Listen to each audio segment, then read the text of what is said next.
Bonjour à toutes et à tous, soyez les bienvenus. Nous sommes en direct sur la chaîne L'Équipe pour passer un très beau dimanche de grand live. On s'est déjà pas mal régalé hier avec un samedi riche en émotions. Et bien on vous a pas mal gâté également aujourd'hui avec le premier événement qui va suivre dans quelques minutes.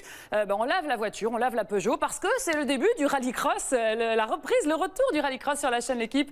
La première étape qui va s'élancer de Barcelone dans quelques minutes avec tous les Français, avec tous les Suédois, et on va suivre ça avec grand plaisir. On a vraiment hâte de démarrer cette nouvelle saison avec vous.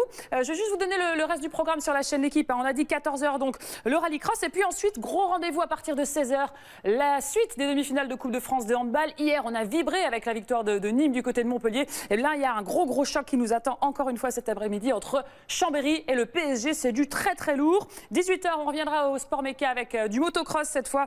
La suite des championnats du monde, ce sera la 5e étape en direct du Portugal, et puis comme tous les dimanches soirs, vous en avez l'habitude, la grande soirée. Oui, mais ce soir c'est spécial, c'est une grosse... La grande soirée, on va la renommer la grosse soirée, tiens, parce que c'est PSG Monaco, c'est peut-être le titre tout simplement qui se joue ce soir pour les Parisiens. Rendez-vous dès 20 h pour l'avant-match, les compos, les dernières infos, évidemment, tout ce qu'il faut savoir avant le coup d'envoi. 21 h, c'est le coup d'envoi de la rencontre, façon L'Équipe, avec les commentaires fous de nos consultants, vous en avez l'habitude. Et puis, il y aura la mi-temps, et à 22 h 50, le débrief, l'après-match avec Mesut Benterki et toute sa bande. Et ce soir, exceptionnellement, on vous emmène jusqu'à minuit 30 parce que vraiment, ce match PSG Monaco est prometteur. On va revenir à notre premier événement de la journée, donc le rallycross, le retour du championnat du monde sur la chaîne L'Équipe. Une première étape qui démarre du côté de Barcelone. On va discuter un petit peu des enjeux de cette nouvelle saison avec nos deux consultants, Vincent Renvoisé, Julien Demas. Est-ce que vous m'entendez déjà? Est-ce que vous m'entendez déjà bien depuis la Catalogne? Parfaitement bien, France. Bonjour. Bonjour à tous les deux. Alors, Bonjour. avant de parler des Français, on est un petit peu chauvin, on a Gerlin Chichery, on a Sébastien Loeb, évidemment, le nonuple champion du monde de WRC, qui va disputer sa 3e saison de rallycross avec d'autres ambitions, on l'espère, qu'une 4e place au général. On va un petit peu s'intéresser aux autres prétendants, les favoris, et notamment le champion en titre, Johan Christophersen. 7 victoires en 12 courses, il a été impressionnant l'an passé. Je pense qu'il devrait encore pouvoir jouer facilement les troubles faits cette année, non? Ah ouais, France, il a absolument assommé la concurrence l'an dernier. Il a été titré 3 courses avant la fin, et ça va être un sérieux prétendant, comme son équipier Peter Solberg, avec la Polo, qui a toujours le soutien du constructeur, le soutien officiel de Volkswagen. Un soutien même renforcé encore cette année. Le team manager Zen Smith l'a encore confirmé dans le magazine L'Équipe il y a quelques jours. Volkswagen va être encore le prétendant à la victoire, mais Peugeot ne va pas se laisser faire. Les tests l'ont prouvé encore à l'OEAC, ils seront là. On va l'écouter justement, je vous propose un Johan Christophersen avant de défendre sa couronne. Il est au micro de Pierre Esquire. Bien sûr, mon but est de défendre mon titre. On m'a toujours dit que c'était plus difficile de défendre son titre plutôt que d'aller en chercher un autre.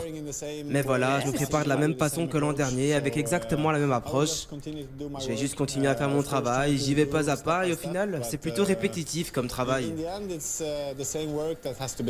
Voilà, Christophersen, le grand favori, le champion en titre. Alors face à lui, un autre Suédois, décidément, on sait qu'ils sont très forts, hein, Mattias Ekström, lui champion du monde 2016, mais il se sent plutôt bien à Barcelone, c'est un petit peu son terrain de jeu, hein, puisque sur les 2 précédentes éditions, eh bien, il s'est imposé en Catalogne. Il sera dangereux aujourd'hui, hein. Ouais, complètement, France. En plus, c'est à la base un pistard. Il était double champion de voitures de DTM. C'est le championnat des voitures de tourisme allemand. Il est à Barcelone comme chez lui parce qu'on fait beaucoup d'essais sur cette piste. Et en plus, donc, il s'est renforcé. Il arrête son programme DTM cette année. Il se consacre à 100% au rallycross et il a le soutien d'Audi. Donc ça va être également un très gros prétendant. Il sera encore plus impliqué que l'an passé, forcément. Il ne va laisser passer aucune épreuve. On va l'écouter là aussi, Mattias Ekström, toujours au micro de Pierre Esquire. J'ai toujours eu confiance dans ma conduite. Après, vous avez aussi besoin d'avoir une bonne voiture, d'une bonne équipe, et je crois qu'on a tout ça. Je crois qu'on a aussi prouvé qu'on pouvait conduire dans les premières places et qu'on pouvait être parmi les plus rapides. Il faut que tout soit parfait. Et si c'est le cas, on sera à Barcelone pour la première fois. Ce serait magnifique et pour le moment, je suis vraiment content de ma voiture. Mais je suis sûr que les autres gars seront au rendez-vous aussi, donc on verra ce qui se passera. Il a le sourire, Mathias Ekström. Allez, un petit mot maintenant des Français, puis de celui qu'on attend tous, Sébastien Loeb, qui revient à peine du Rallye du Mexique, mais qui compte bien jouer les premiers rôles cette saison en rallycross avec alors sa Peugeot 208. Est-ce qu'il aura une meilleure voiture que l'an passé? C'est toute la question.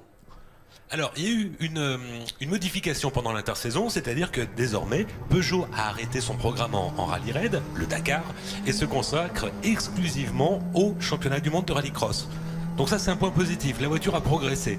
Le seul hic, c'est que la décision a été prise assez tard, c'était à la fin de l'automne dernier, et du coup, eh bien, les évolutions majeures vont apparaître en cours de saison, et non pas dès l'ouverture de saison, c'est la seule interrogation. Ça veut dire qu'on ne doit pas s'attendre à une victoire de Sébastien Loeb aujourd'hui, c'est ça? Tout peut arriver, France, en rallycross. On ne peut pas faire de pronostics, mais le meilleur est à venir, on va dire, dans le courant de la saison. Bon, en tout cas, Peugeot s'investit désormais pleinement en rallycross. On va écouter l'équipier de Sébastien Loeb, c'est Timmy Hansen, qui nous parle justement de ce nouvel investissement. Il y a des grandes différences entre les équipes. Bon, c'est vrai que les 3 pilotes principaux portent les mêmes couleurs sur leurs vêtements, mais l'équipe derrière est complètement différente. Donc oui, ça va être très dur. Le rallycross est une discipline très difficile. Ce n'est pas quelque chose qu'on apprend en 2 minutes ou en une nuit. Mais les gars, ils ont de l'expérience, comme de Dakar par exemple. Donc oui, je suis sûr qu'ils vont réussir à faire quelque chose et vite s'adapter. Rappelez-moi, Sébastien Loeb, il avait réussi quand même à l'emporter une fois la saison dernière, mais connaissant son mental de compétiteur, ça suffira pas cette saison. C'était même pas l'an dernier, c'était en 2016 il y a 2 ans. en Lettonie qu'il avait remporté pour l'instant sa seule victoire en championnat du monde de rallycross. Allez, on parle d'un autre Français que l'on va suivre évidemment de près, c'est Guerlain Chichery, l'ancien champion du monde de ski freestyle, qui débarque lui aussi avec une nouvelle voiture. Et vous avez pu faire son petit tour, je crois, Vincent. Oui, elle a été présentée il y a 2 semaines devant l'Automobile Club de France, cette Mégane, de conception très très innovante. Alors, est-ce qu'il peut créer la surprise avec cette nouvelle voiture qui a été vraiment étudiée pour le rallycross, C'est on joue la victoire ou rien. Ouais, non mais c'est vrai, en effet, une voiture innovante. Je pense qu'ils vont pouvoir, peut-être pas dès la première épreuve, mais très rapidement sur des circuits avec une configuration typée piste, vraiment jouer les premiers rôles. Ils ont établi une philosophie, une architecture de cette voiture qui est destinée aux nouvelles pistes de rallycross, comme on peut le voir ce week-end d'ailleurs à Barcelone. Et qui de mieux placé pour nous présenter cette voiture que le pilote lui-même, Guerlain Chichery, au micro de Tanguy Carrois. Vous allez voir, il est passionné quand il en parle. Bon, salut à tous. Après 2 ans de travail, elle est là, elle est là. La Mégane Rallycross RS RX. En gros, c'est une voiture qui fait 1200 kg, 650 chevaux à peu près, moins de 2 secondes de 0 à 100. Allez, on fait un petit tour. Ça, c'est Jérôme, c'est le 2e pilote, c'est mon pote. Là en fait on a vraiment une voiture qui a été dessinée de zéro. Donc on a un moteur longitudinal que je ne montrerai pas trop. On a une boîte qui est en décalé pour décaler toute la transmission pour avoir une position centrale de conduite. Et en fait la grosse nouveauté c'est qu'en fait la voiture elle a plus de freins. Enfin elle a des freins évidemment, mais en fait elle a plus de freins dans les disques, dans les roues pardon. Et en fait les freins sont directement en sortie de différentiel. Ce qui fait qu'en fait on a gagné 12 kg par roue qu'on a recentré au centre. Donc ça rend la voiture vraiment très agressif dans les corners. Et dans les corners, je fais du franglais. Et donc ça pose vraiment la voiture. Donc c'est très très efficace. Il y a d'autres trucs intéressants derrière.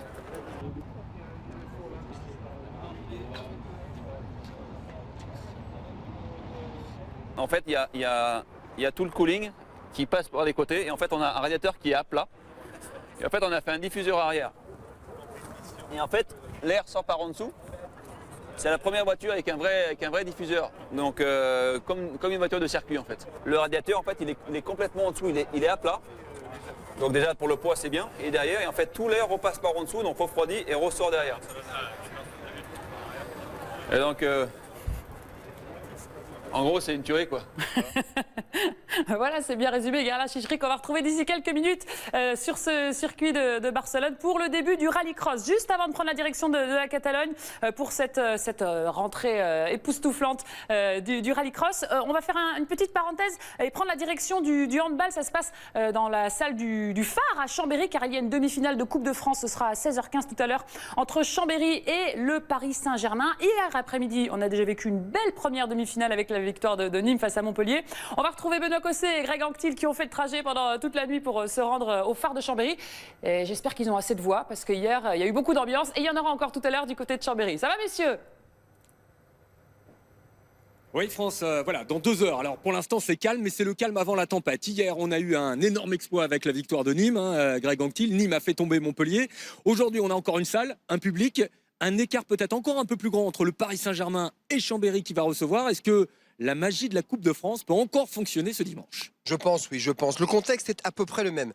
On a une équipe du PSG qui attend un gros match de Ligue des Champions, qui vient ici, je dirais, entre les deux, entre la fin du championnat et puis cette Ligue des Champions. Et il y a la possibilité pour cette équipe de Chambéry, qui pour le coup n'a plus que vraiment ça à jouer, puisqu'ils sont dans le ventre mou du championnat. S'ils veulent faire un gros coup cette année, c'est cette Coupe de France. Et il n'y a pas mieux que de recevoir un PSG en attente d'un gros match pour faire l'exploit comme on fait les Nîmois hier contre Montpellier. Une grosse ambiance attendue pour accueillir Léo Meyer, Karabatic et autres, et Daniel Narcisse qui avait joué longtemps ici à Chambéry, qui a annoncé cette semaine qu'il mettait un terme à sa carrière et il sera accueilli comme il se doit par le public. Grosse ambiance et gros match attendu. Merci messieurs, on a hâte de vous retrouver. Rendez-vous 16h pour cette demi-finale de Coupe de France. En attendant, il est 14h, allez, on file à Barcelone pour notre coup d'envoi de la saison de rallycross. La première étape donc en Catalogne, on retrouve Vincent Renvoisé et Julien Debain. C'est à vous messieurs, faites-nous rêver.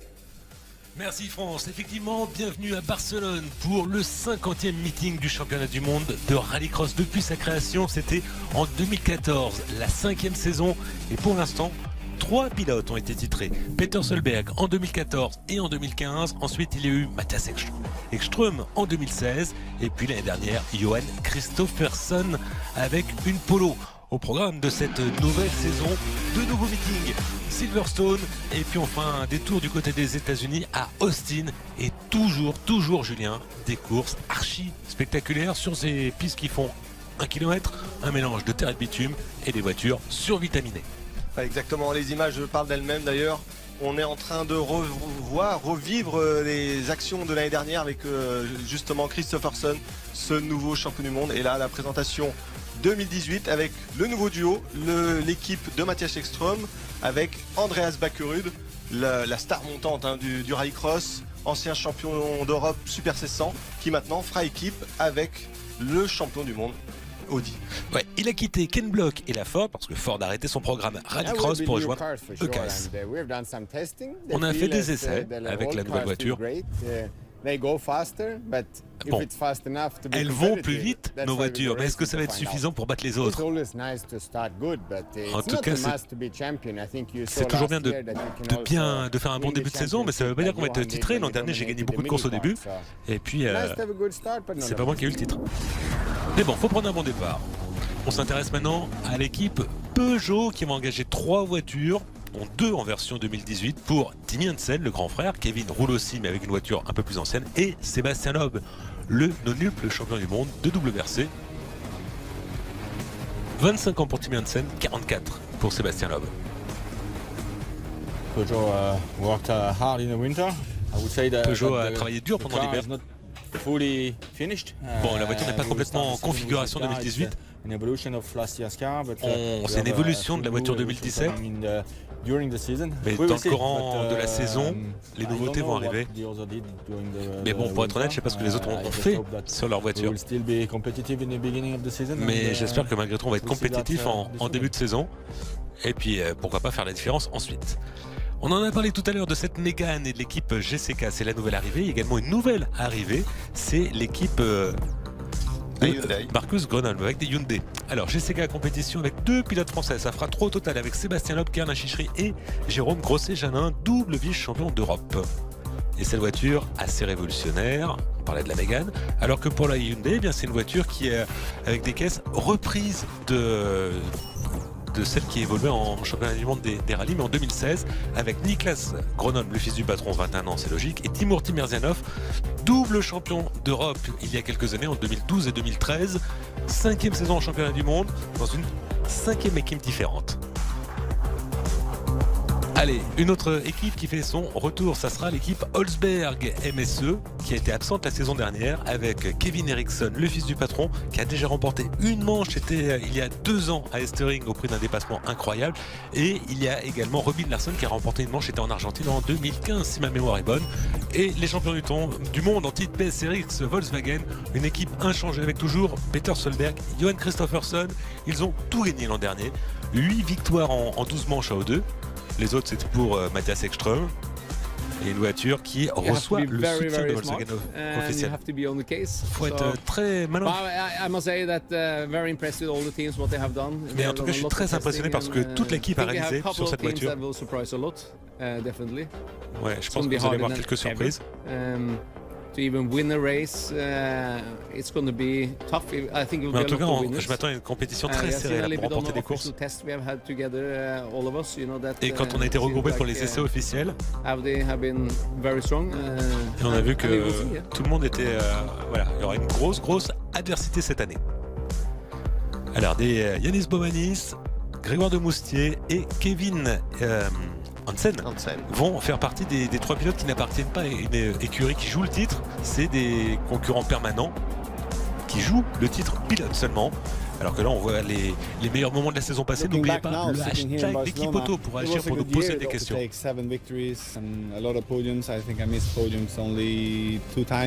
crois que l'an dernier, il y a 2 fois où je ne suis pas monté sur le podium et j'ai remporté 7 victoires.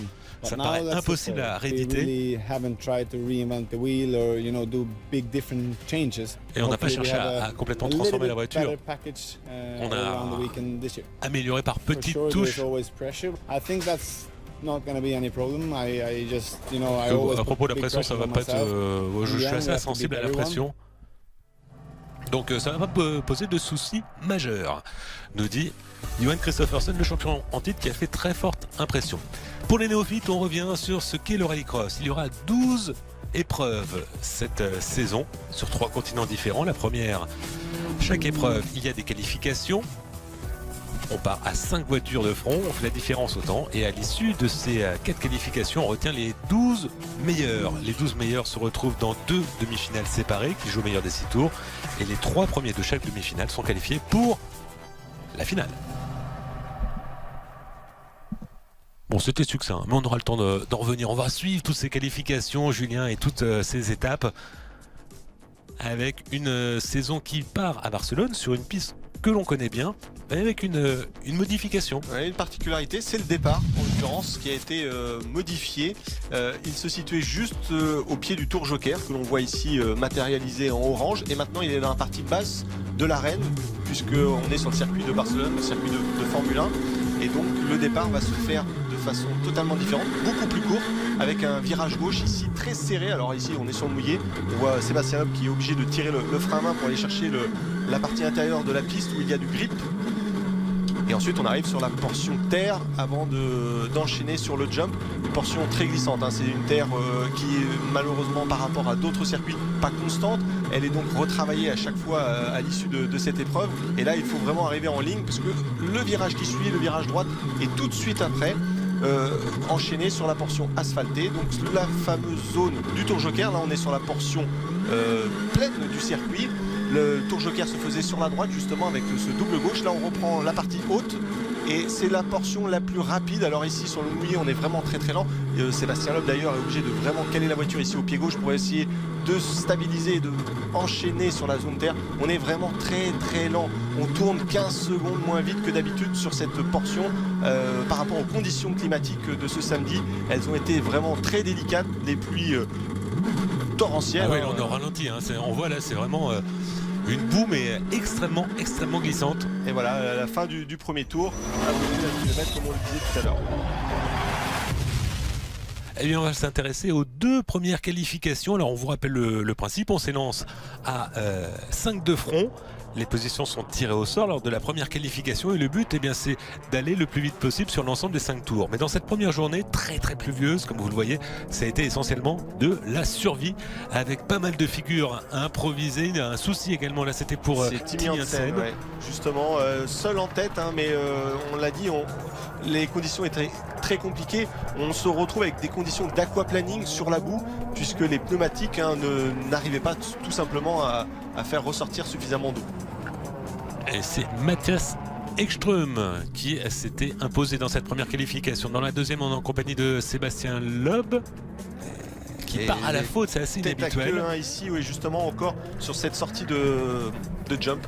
Alors, le non-libre champion du monde nous a expliqué ensuite, après qu'il avait pris des risques en termes de réglage. En tout cas, c'est Peter Solberg qui remporte sa deuxième manche qualificative et qui termine en tête à l'issue de la journée de samedi. On voyait rien. On glissait de partout. Et quand j'en ai parlé à Sébastien Loeb, je lui ai dit, il m'a demandé est-ce que tu as déjà roulé dans des conditions aussi délicates. Il m'a dit jamais, pareil. On a essayé en termes de réglage des choses qu'on n'avait pas essayé avant et on a vraiment souffert. Et j'ai beaucoup de la voiture qui chassait beaucoup de l'arrière. Et j'ai fait une erreur et j'ai tout perdu. Et on va essayer de rétablir un bon réglage pour la suite. Voilà le classement à l'issue des deux premières qualifications. Peter Solberg en tête devant Mathias Ekström, Johan Kristoffersson, Andreas Backrud, Kevin Hansen, Yanis Baumanis, Jérôme Grosset-Janin. Bon début de cette Mégane RS, Timmy Hansen, Robin Larsson, Gerlin Chichery. Les deux Méganes sont dans le top 12, les qualifiés Sébastien Loeb et Niklas Gronholm. On va marquer tout de suite une page de publicité. On se retrouve ensuite pour la suite des qualifications. À tout de suite.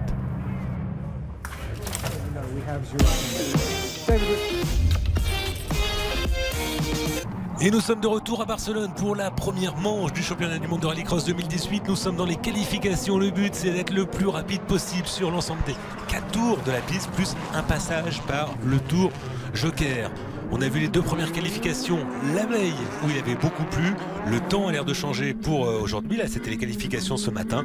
Alors, n'hésitez pas à réagir sur le hashtag l'équipe auto. Il vous est dédié à l'image de Mickaël64 qui nous demande pourquoi Renault, on parle des Mégane, est venu en rallycross. Alors là, pour l'instant, c'est une arrivée de la part de l'équipe de GCK et de son préparateur ProDrive. Il n'y a pas de soutien officiel, en tout cas pour l'instant, de Renault sur ce programme. Oui, en effet, c'est vraiment un projet personnel que Gerlin Chichery a monté. C'est le team JCK d'ailleurs, Gerlin Chichery compétition. C'est pour compétition habituellement, là c'est un cas. C'est une particularité de Gerlin. Mais force est de constater qu'ils ont fait très fort, puisque là, dans cette troisième manche qualificative, c'est Jérôme Grosset-Janin qui est sorti en tête devant Baumanis. Baumanis qui a vraiment été très fort depuis le début du meeting. C'est la surprise, puisque c'est une équipe satellite, c'est l'équipe Start. L'année dernière, il roulait avec deux voitures, avec Timur Timirzianov et Baumanis, mais uniquement, en l'occurrence, un vrai team. Là, cette fois-ci, il roule seul, donc c'est quand même beaucoup plus compliqué pour trouver les réglages. Et Jérôme Grosset-Janin a réussi, lui, à faire le tour de force, c'est-à-dire passer Baumanis, qui lui est dans le tour Joker. On l'a vu, le tour Joker, un parcours alternatif qui est plus lent, mais chaque concurrent doit l'emprunter au moins une fois. Donc il y a une dimension stratégique parce que c'est assez dur de dépasser sur la piste. Cette piste, on emprunte une portion du circuit de Barcelone qui est utilisée à la fois en Moto Grand Prix ou en Formule 1. Et regardez, Jérôme Grosset-Janin qui a roulé un petit peu avec cette voiture en début de saison. Elle était sortie de l'atelier, une séance d'essai collectif. Et à l'issue de cette première saison, il avait été le plus rapide lors de la matinée. La meilleure temps de la journée, Mathias Ekström pour l'instant. Mathias Ekström, vous allez le voir, toit blanc. Ouais. Son équipier Andreas Backrud, ça sera toit bleu marine ou noir. Les couleurs effectivement du partenaire principal pour l'équipe Audi, mais c'est justement là Jérôme Grosset-Janin qui est dans le tour Joker face à Gronholm. Est-ce que ça va suffire à sortir? Ça va se recouper, on le sait, il y a énormément d'écart de vitesse entre les voitures, et non, c'est justement Niklas Gronholm qui ressort avec cette Hyundai, elle aussi nouvelle venue dans cette saison de Supercar WRX. Là, on est à l'intérieur de la voiture d'Ekström, on a un parti très serré, vous avez vu, les voitures sont collées. Il est plus rapide que Yanis Baumanis, c'est clair, il le pousse. D'ailleurs, il attaque. le tente ici, et il passe. Mathias Ekström, il va peut-être se faire recroiser par Yanis Baumanis le Letton. Et regardez, il reprend du grip à l'intérieur, il repasse la Ford Fiesta. De Robin Larsson. C'est chaud, Larsson, on le sait. C'est un pilote issu du championnat d'Europe. À l'époque, il roulait avec cette Audi A1. C'est un pilote très vif, comme on l'a vu ces dernières années. Cette génération, il fait équipe avec Ericsson et leur père. était lui déjà aussi la très vif. bagarre Voilà. par le passé et également très vif. On peut dire une philosophie d'équipe alors. Jérôme Grosset-Janin. Alors on parlait tout à l'heure de très peu d'essais pour lui au sein de cette voiture, mais la voiture a été développée par un autre pilote qui a roulé l'année dernière. C'était Timo Scheider, le pilote allemand, le pilote BMW de DTM, qui a fait tout le setup pendant la fin de l'hiver. Et la surprise, on peut parler de Niklas Grenoble qui est en train de s'imposer dans cette série. Alors bien sûr, il a fait ses 4 tours avec un passage par le Tour Joker, comme l'ensemble des autres concurrents. Et pour établir la hiérarchie, on va attendre la dernière série de cette Q3. Et ensuite, on établira un classement avec des points pour savoir qui a remporté cette Q3. La bonne surprise, c'est cette Hyundai i20 qui, elle, n'avait pas fait d'essai collectif. On était un peu en retard et on s'inquiétait par rapport à son niveau de performance. Eh bien, ce qu'on peut dire, c'est qu'on est rassuré. Exactement, puisque la voiture a été présentée il y a quelques semaines et dans le secret le plus total, puisqu'on n'avait vraiment aucune information technique. Et là, 3,49, donc les temps descendent, hein, on le voit par rapport aux résultats d'hier. Et Mathias Ekström qui termine dernier de cette série, devancé par les 3 nouvelles voitures. Et si on compare par rapport aux séries précédentes qui se sont disputées, c'est Niklas Grenoble le plus rapide en 3,49 870. Avec Julien, moi j'ai une impression, la piste qui est en train de s'assécher, alors que là on voit le commissaire qui a donné l'ordre, qui a failli tomber au départ. On va avoir les plus beaux moments de cette série de Q3. On le voit, hein, Jérôme Grosset-Janin, mais qui en appuie justement sur Beaumanis. Alors cet appui va peut-être lui occasionner une réflexion de la direction de course, hein. On le sait, le rallycross, on a le droit au contact, les appuis côte-côte, mais jamais de poussette volontaire. Là, c'était pas volontaire, c'est le départ, mais bon, est-ce que la FIA le jugera de la même façon qu'on le fait? Faut calmer les ardeurs d'entrée de jeu. Hein. Ouais, c'est le début de saison, donc là, on le voit, hein, sur la partie très serrée, c'est vraiment très serré, mais surtout très glissant. On a une jonction entre l'asphalte et la terre qui se fait toujours très difficilement, puisque même si les pneumatiques, là, on le voit encore avec les pneus humides, hein, destinés à la journée du samedi, ils n'ont pas encore chaussé les pneus slick pour la plupart. Ah si, on le voit d'ailleurs justement, Bac le Rudin. Et oui, Christopherson aussi. Là, au fur et à mesure que les courses s'élancent, justement, le choix de pneumatiques devient stratégique. On peut tenter quelque chose. Alors, donc a priori, double tranchant. Avantage. Alors dans cette série, cette 4e et dernière série de la Q3, on va retrouver Johan Christopherson, le champion du monde en titre à ses côtés, Andras Backroud, le gros transfert de l'intersaison qui est passé de Ford à Audi. Kevin Hansen, le petit frère avec une Peugeot, on va dire 2017, hein, sans évolution. Timmy Hansen, son grand frère, c'est normal, c'est le roi des NES, avec une Peugeot, alors que les pneus, voilà, eh bien, on est en justement. pneus pluie pour Kevin Hansen, alors que tout le monde a mis des pneus neufs et a priori des pneus secs pour Timmy Hansen, également Peter Solberg. Vous l'avez vu, c'est toit blanc pour Christopherson et toit noir pour Solberg. Oui, toit noir pour Solberg et toit blanc pour Johan Christopherson. Faux départ de Kevin Hansen.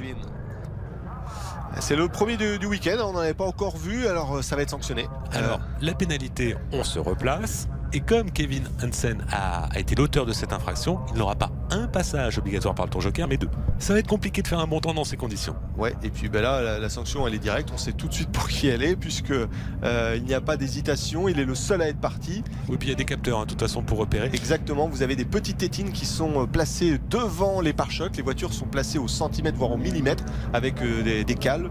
Des commissaires techniques viennent placer les voitures. On autorise à chaque fois, hein, de renettoyer les pneumatiques, c'est ce que vient de faire Christopherson. Là on le voit, le commissaire il place la voiture, hop, voilà, la voiture est arrêtée. Alors Willou sur le hashtag l'équipe auto qui nous demande, content pour cette nouvelle saison, est-ce qu'il va y avoir une manche neige et glace en tout début, en toute fin de saison de ce championnat? Donc pas pour cette année, on verra pour l'an prochain, on en entend de plus en plus parler. Alors on l'a déjà vu au Portugal, mais ça n'avait rien à voir avec une envie. C'était le samedi matin, ça avait débuté avec de la neige, une tempête de neige durant les essais qualificatifs et puis un grand soleil l'après-midi, mais là c'était des conditions... Non, c'était pas voulu. Hein. C'était pas voulu, ouais. C'était pas un choix de la direction. Allez, on voit toujours les mêmes pneus. Ce qui va changer par rapport au faux départ, Kevin Hansen qui est au centre avec la Peugeot 208 jaune. La grise c'est pour son frère et celle de Sébastien Loeb c'est une bleue. Voilà comment on fait pour les distinguer. Et on a vu pour Andras Backroud, on reconnaît au toit foncé, noir ou bleu. Noir, effectivement pour Peter Solberg. Et à nouveau un faux départ de Kevin Hansen. Normalement 2 c'est l'élimination. Et alors, soit il a un Ça problème paraît- technique. Ou alors, est-ce que ça serait pas Alors, ce qu'il faut savoir un sur replay les. Alors voilà, vous voyez le tour joker x2, Ouais. c'est le panneau qu'on vient présenter au pilote auteur de l'infraction. Alors, ce qu'il faut savoir sur les voitures maintenant, la nouvelle configuration moteur qui a été employée sur ces nouveaux moteurs custom, c'est le terme utilisé.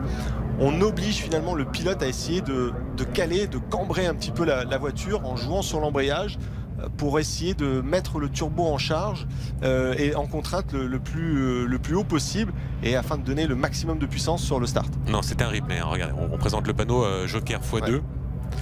Et vous verrez également, quand on C'était est étonnant sinon.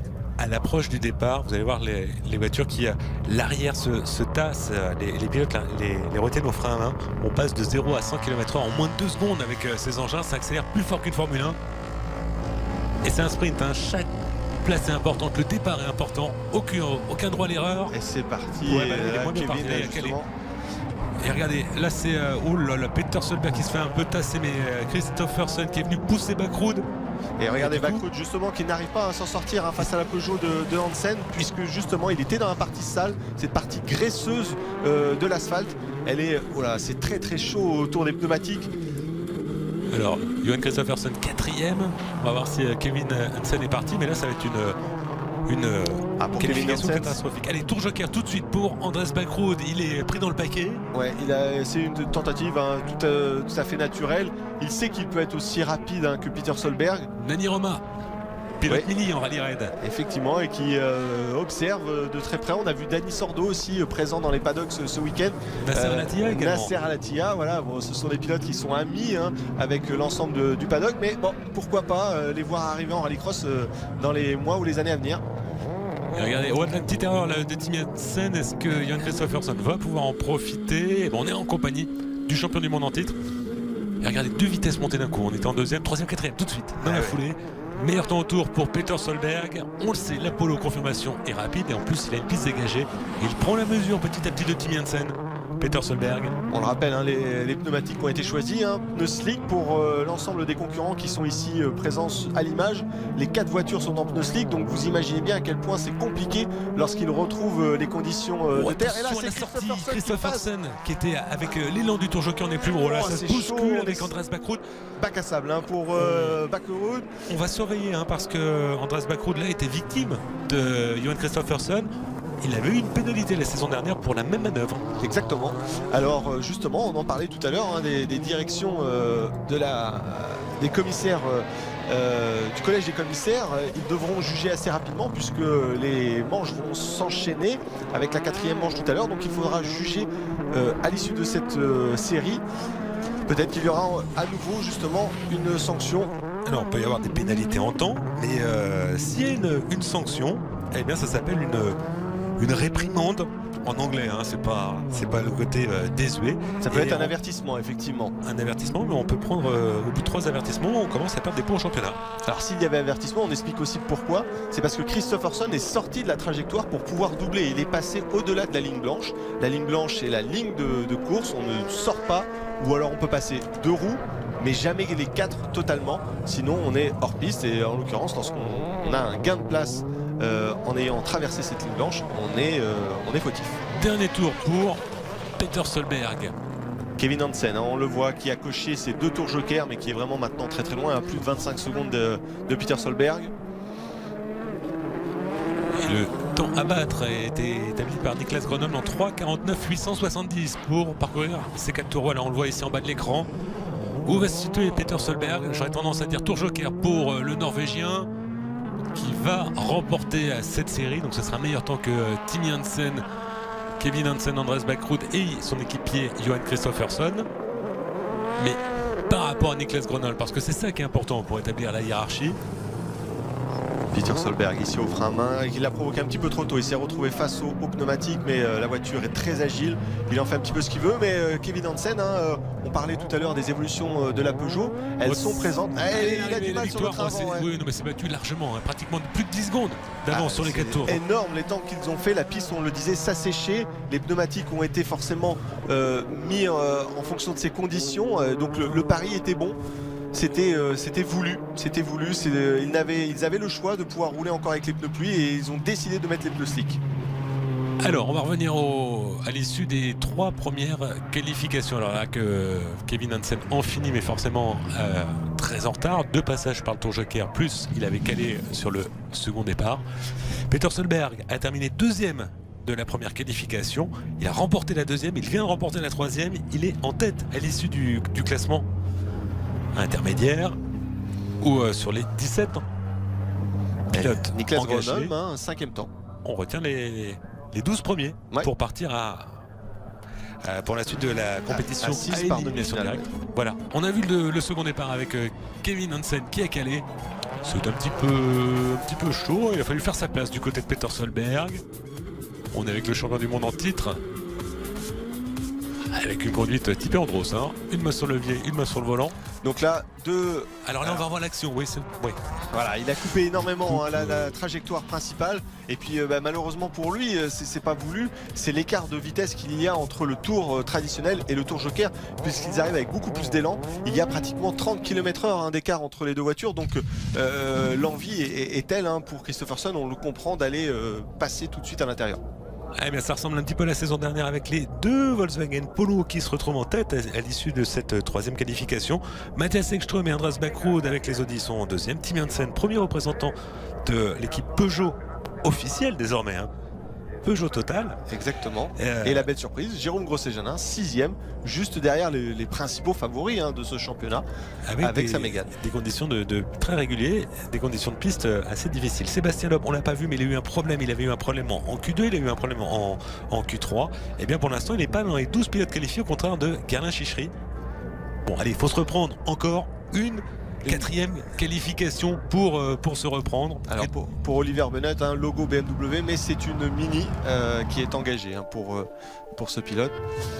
Et on va regarder une séance analyse consacrée au comportement des voitures et au travail des suspensions, au travail du patinage des roues. Je vous laisse nous donner les explications, Julien. On a vu justement la roue arrière qui bloquait, c'est-à-dire qu'on avait une voiture qui avait du mal à pivoter. Donc Matthias Ekström a cherché à mettre un petit peu plus de pivot sur le train avant, et donc il a tiré le frein à main. Et justement, le point particulier, c'est ce dont on parlait juste avant, cette grippe qui est difficile à obtenir. On voit le pneumatique avant qui est en train de tracer à travers cette boue sa trace. Il n'arrive pas à obtenir le grip nécessaire qu'on a habituellement sur l'asphalte. Et là, c'est une gestion de l'accélérateur. C'est le pilote vraiment qui vient adapter son pilotage, puisque si jamais il en fait trop, ça ne passe pas. La puissance, on a parlé tout à l'heure de 600 chevaux, mais vous pouvez avoir 600 ou 800 chevaux, elles ne passeront pas. C'est vraiment le pilote qui doit adapter son pilotage. Et regardez cette terre, on a l'impression que c'est une sorte de glaise. Alors on en profite de voir la Mégane, Philoche du 04, il dit est-ce qu'on Renault pourrait l'en WRC s'ils font quelque chose de bien en championnat du monde de rallycross. Je crois que la politique, c'est plutôt le circuit avec la Formule 1. Aujourd'hui, Renault a vraiment tout misé sur la Formule 1 et la Formule 2, mais si ça marche bien, peut-être qu'il y aura une application en rallycross. Exactement. On n'est pas dans les secrets, mais bon, ça paraît un peu difficile en WRC parce qu'ils n'ont pas de voiture.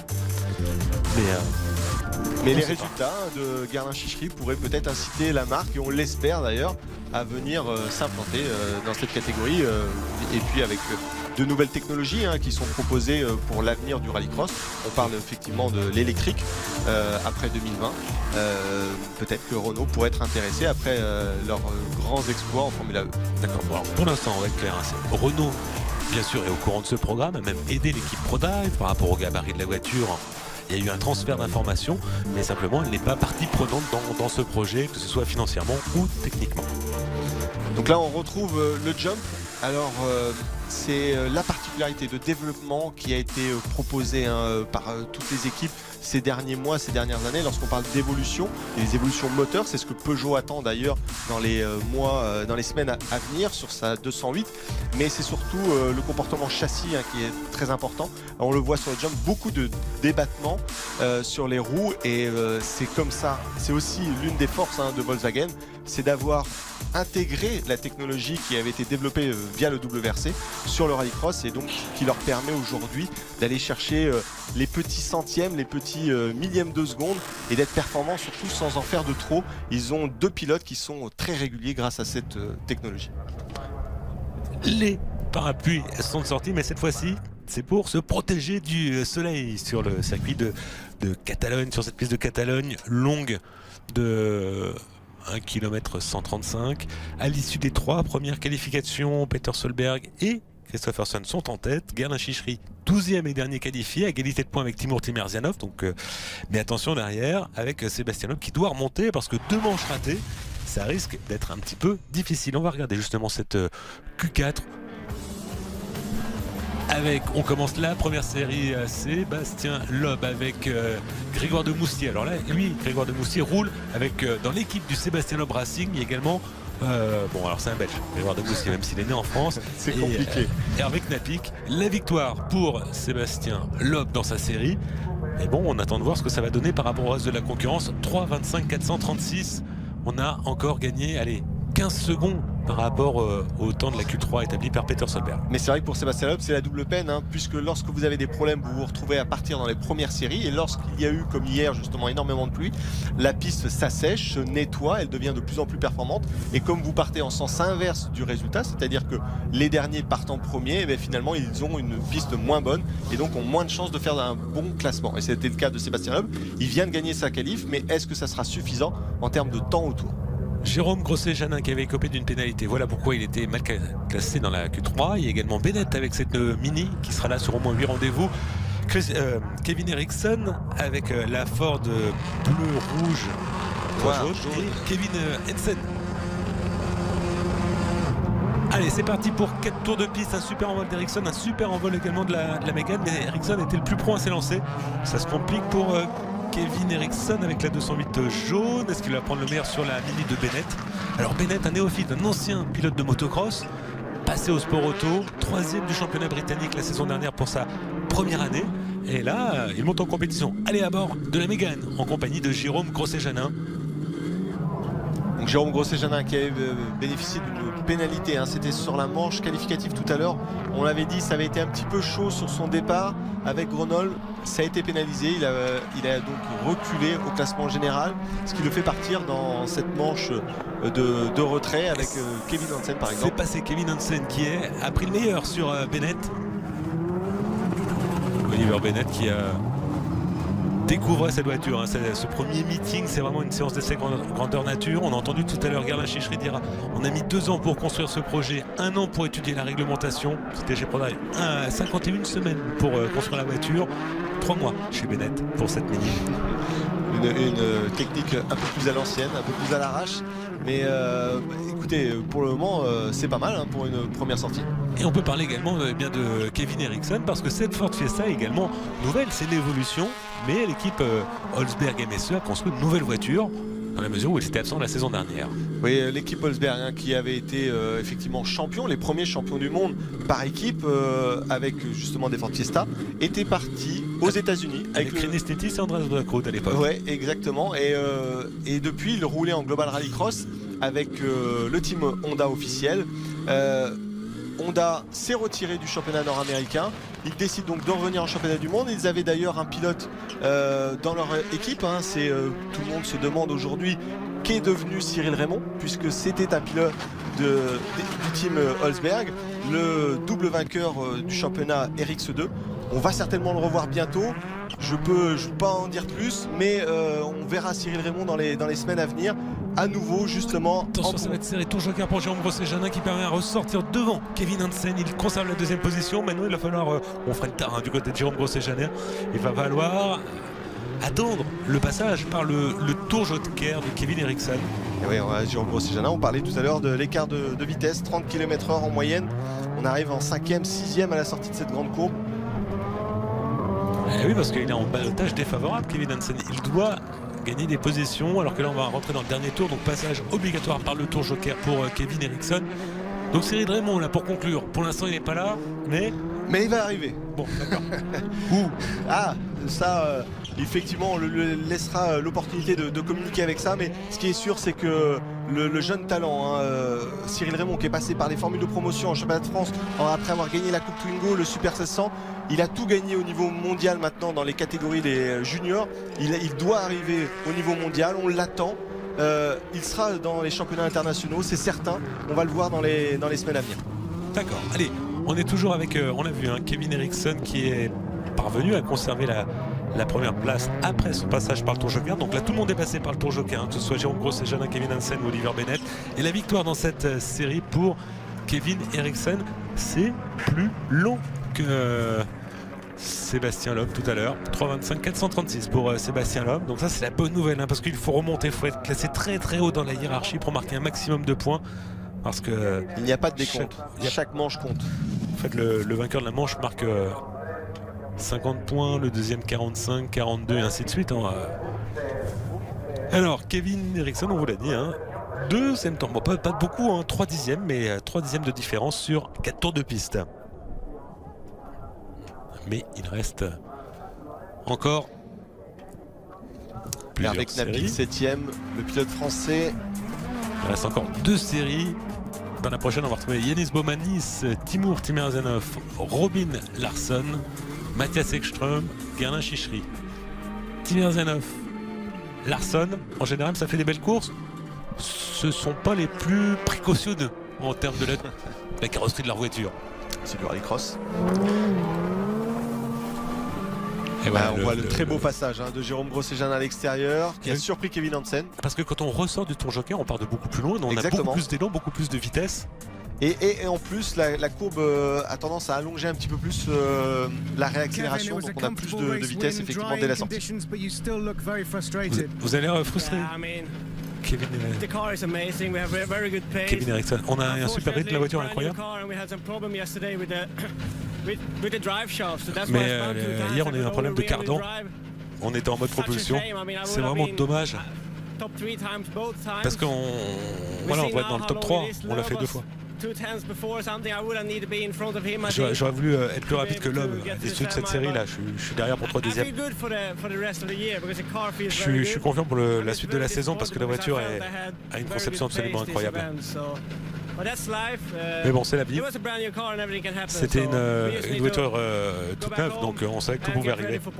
Mais bon, vivement le Portugal parce qu'elle est phénoménale cette voiture. Alors, pilote du 04, Jérôme Grosjean. Non, c'est pas le pilote qui gagnait tout en RX2 la saison dernière, c'est Cyril Raymond. Et Julien Demain nous dit que, bon, il n'est pas là, mais il va arriver. Il va arriver. Allez, cette série, Gerlin Chichery, Mathias Ekström, Robin Larsson, Timur Timerzenov, Yanis Baumanis. Alors, si on compte les titres, tous confondus, que ce soit en freestyle, en DTM, et même en championnat d'Europe de rallycross, ou en championnat d'Europe Super 600, en supercar, effectivement, ils ont tous gagné déjà un titre majeur en sport automobile. Avec des pneus neufs, vous le voyez, pour Robin Larsson et Gerlin Chichery. Et oui, parce qu'eux étaient partis, me semble-t-il, avec des pneus pluie lors de la manche précédente. Voilà pourquoi on est en pneus neufs. Pour le sec, cette fois-ci, on a compris. La piste a séché du côté de Barcelone. Allez, go, c'est parti pour 4 tours de piste. On regarde l'envol. Alors là, on est. Oh, attention, derrière, c'est Timerzenov qui s'est fait complètement bousculé par Baumanis. C'est juste un point de bascule. Malheureusement, la ligne droite est très courte sur cette nouvelle configuration et ils n'ont pas le choix. 2 anciens équipiers la saison dernière. Et voilà comment on se remercie, voilà comment on se dit bonjour. Ouais, mais c'est soft, c'est très soft. Il n'y a même pas de discussion après la sortie de la course. Il n'y a pas d'empoignade. Par contre, ça commence à peut-être à être un peu plus musclé. Devant, ça continue. Et Baumanis se passe d'ailleurs à l'accélération sur Timerzenov. Voilà, quelle attaque de Baumanis. Et on a vu Mathias Ekström et Robin Larsson qui ont effectué leur passage par le Tour Joker. Ce qui est très plaisant à voir cette année, c'est qu'il y a beaucoup de voitures performantes. Les nouvelles voitures arrivées, que ce soit les Hyundai, que ce soit les Renault ou même les nouvelles Ford, puisqu'elles ont l'ancienne configuration. Ce sont des voitures qu'on avait l'habitude de voir, les Ford Fiesta. Mais toutes ces voitures ont l'air beaucoup plus proches de ce que pouvait faire Volkswagen ou Audi ces dernières années. Mathias Ekström, un passage par le Tour Joker pour le pilote suédois. Regardez, on est à bord. Et donc, pas de palette au volant, un levier de vitesse à l'ancienne, mais ça c'est le règlement qui l'impose. Donc pour l'instant, seul Ekström et Larsson Alors on avait passer un par point ton de vue de caméra qui était un peu plus haut que le siège baquet, et en l'occurrence que la position du casque. Il faut s'imaginer que lorsqu'on arrive sur le jump, on n'a pas la même vision qu'on peut l'avoir ici à l'écran, et donc il faut se trouver des points de repère pour être sûr d'arriver au bon endroit et de ne pas louper le virage qui suit. Et en l'occurrence, c'est d'arriver vraiment à l'axe de ce jump pour être sûr de pouvoir faire pivoter la voiture tout de suite après. Et Bowmanis est en train de retarder le peloton. Regardez, Mathias Ekström est revenu, il est dans les roues de Guerin-Chichery, alors que autant Ekström est passé par le Tour Joker, de même que Larsson, qui sont juste derrière lui, autant, eh bien, c'est pas le cas de Guerin-Chichery, ni de Timur Timerzianov, ni de Denis Bowmanis. D'ailleurs, le meilleur temps au Tour, c'est pour Mathias Ekström. Les temps chutent, ça descend de plus en plus. On Voilà, voit un problème pour Guerin-Chichery, Guerin-Chichery, ça sort un peu large, mais bon. Il ne reste plus que Bowmanis qui n'a pas pris encore le Tour Joker. Et mauvaise opération pour Timerzianov qui est ressorti derrière Robin Larsson, derrière Mathias Ekström. Regardez Mathias Ekström qui est en train de revenir sur Yanis Bowmanis. On se dirige vraisemblablement vers une victoire de Mathias Ekström. On est en compagnie du pilote suédois avec un plan sur le volant. C'est pas qu'il se souvient plus. C'est pour pouvoir communiquer avec ses ingénieurs en citant certains virages. Voilà le saut et la capacité d'absorption de. Et voilà, des Bowmanis dans le Tour Joker, et c'est Mathias Ekström qui en profite. Regardez en haut de votre écran, Lodi va l'emporter. Ça va être très serré Larsson avec va la terminer sortie de Larsson. deuxième et Timerzianov troisième. C'était dans le sale, ça n'a pas suffi Ouais. à faire passer toute la puissance de la Fiesta. Timerzianov a gardé cette troisième position. Bon, là on arrive sur la partie terre, on le voit, c'est totalement nettoyé, très peu de poussière bien entendu grâce à la pluie de la veille, et une gomme maintenant qui se dépose sur la terre, donc on a beaucoup de grip même sur la zone de freinage. Et le temps qui est 4 secondes plus rapide que 3 secondes et demie, ouais, effectivement, dans le détail. Sébastien Loeb tout à l'heure. Donc pour l'instant, eh bien c'est Mathias Ekström qui est le plus rapide, alors qu'il reste encore une dernière série. Et il emmène avec lui ses poursuivants dans les meilleurs temps, puisque Sébastien Loeb, avec les 3 secondes et demie de retard, va reculer lui aussi. Voilà. 3,25. Non, il passe 4e, Sébastien Loeb. Exactement. Derrière Mathias Ekström, derrière Robin Larsson et derrière Timur Timerzianov. Là, on voit le classement de cette série pour les 5 pilotes les plus rapides, et puis on les inclut dans la hiérarchie. La Voilà, troisième, préférence. ça se joue à un dixième près. Un 10e place. Pour la 3e place, l'avantage de Sébastien Loeb, alors qu'il reste encore une série réunissant les 5 pilotes les plus rapides de la manche précédente, à savoir Peter Solberg, Tim Jensen, Andres Backrud, Johan Kristoffersson et Niklas Gronholm. Alors on le voit, le contact qui s'est opéré entre Bowmanis et Timerzianov. Bowmanis n'avait pas le choix, puisque à l'intérieur il ne peut pas recouper. Il y a une pile de pneus qui fait office de délimitation de piste, et si lui la prend, il détruit la face avant de sa voiture. Donc il n'avait pas d'autre choix que de se resserrer un petit peu sur Timerzianov. Et regardez la capacité d'absorption, la voiture atterrit. Et tout de suite, il n'y a pas de rebond. C'est un travail sur l'amortissement qui est absolument incroyable de la part de l'ensemble des équipes. Et la victoire de Mathias Ekström. On retrouve. Voilà, vous êtes assuré de passer en demi-finale. On a tout essayé au départ. Le départ était correct. Mais bon, voilà, il reste encore une série et c'est les plus rapides, donc on va voir. Est-ce que vous avez senti un impact? Ouais, j'ai vu Timur Timerzianov qui a eu un petit coup dans la vitre arrière, mais bon, rien de grave. Il en faut plus pour émouvoir Mathias Ekström. Et on en parle de cette dernière série sous l'œil de Denis Sordo. On en parlait Il tout à habite l'heure. en Andorre. Coucou, bonjour Denis Sordo. Prochain rendez-vous, ça sera sur la chaîne L'équipe en Argentine dans 2 semaines. En même temps que la deuxième manche du championnat du monde de rallycross, le même meeting qui sera au Portugal à Montalegre.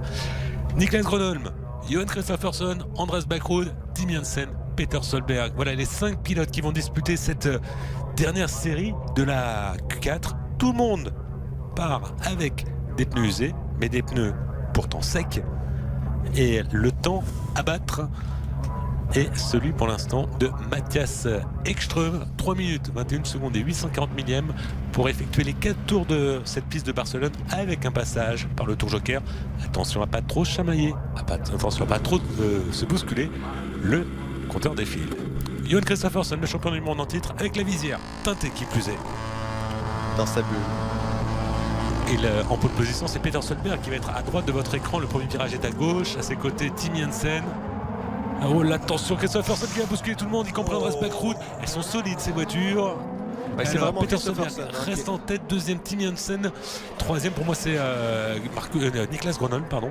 Marcus, c'est le papa. Backrud qui a pris le meilleur sur Kristoffersen.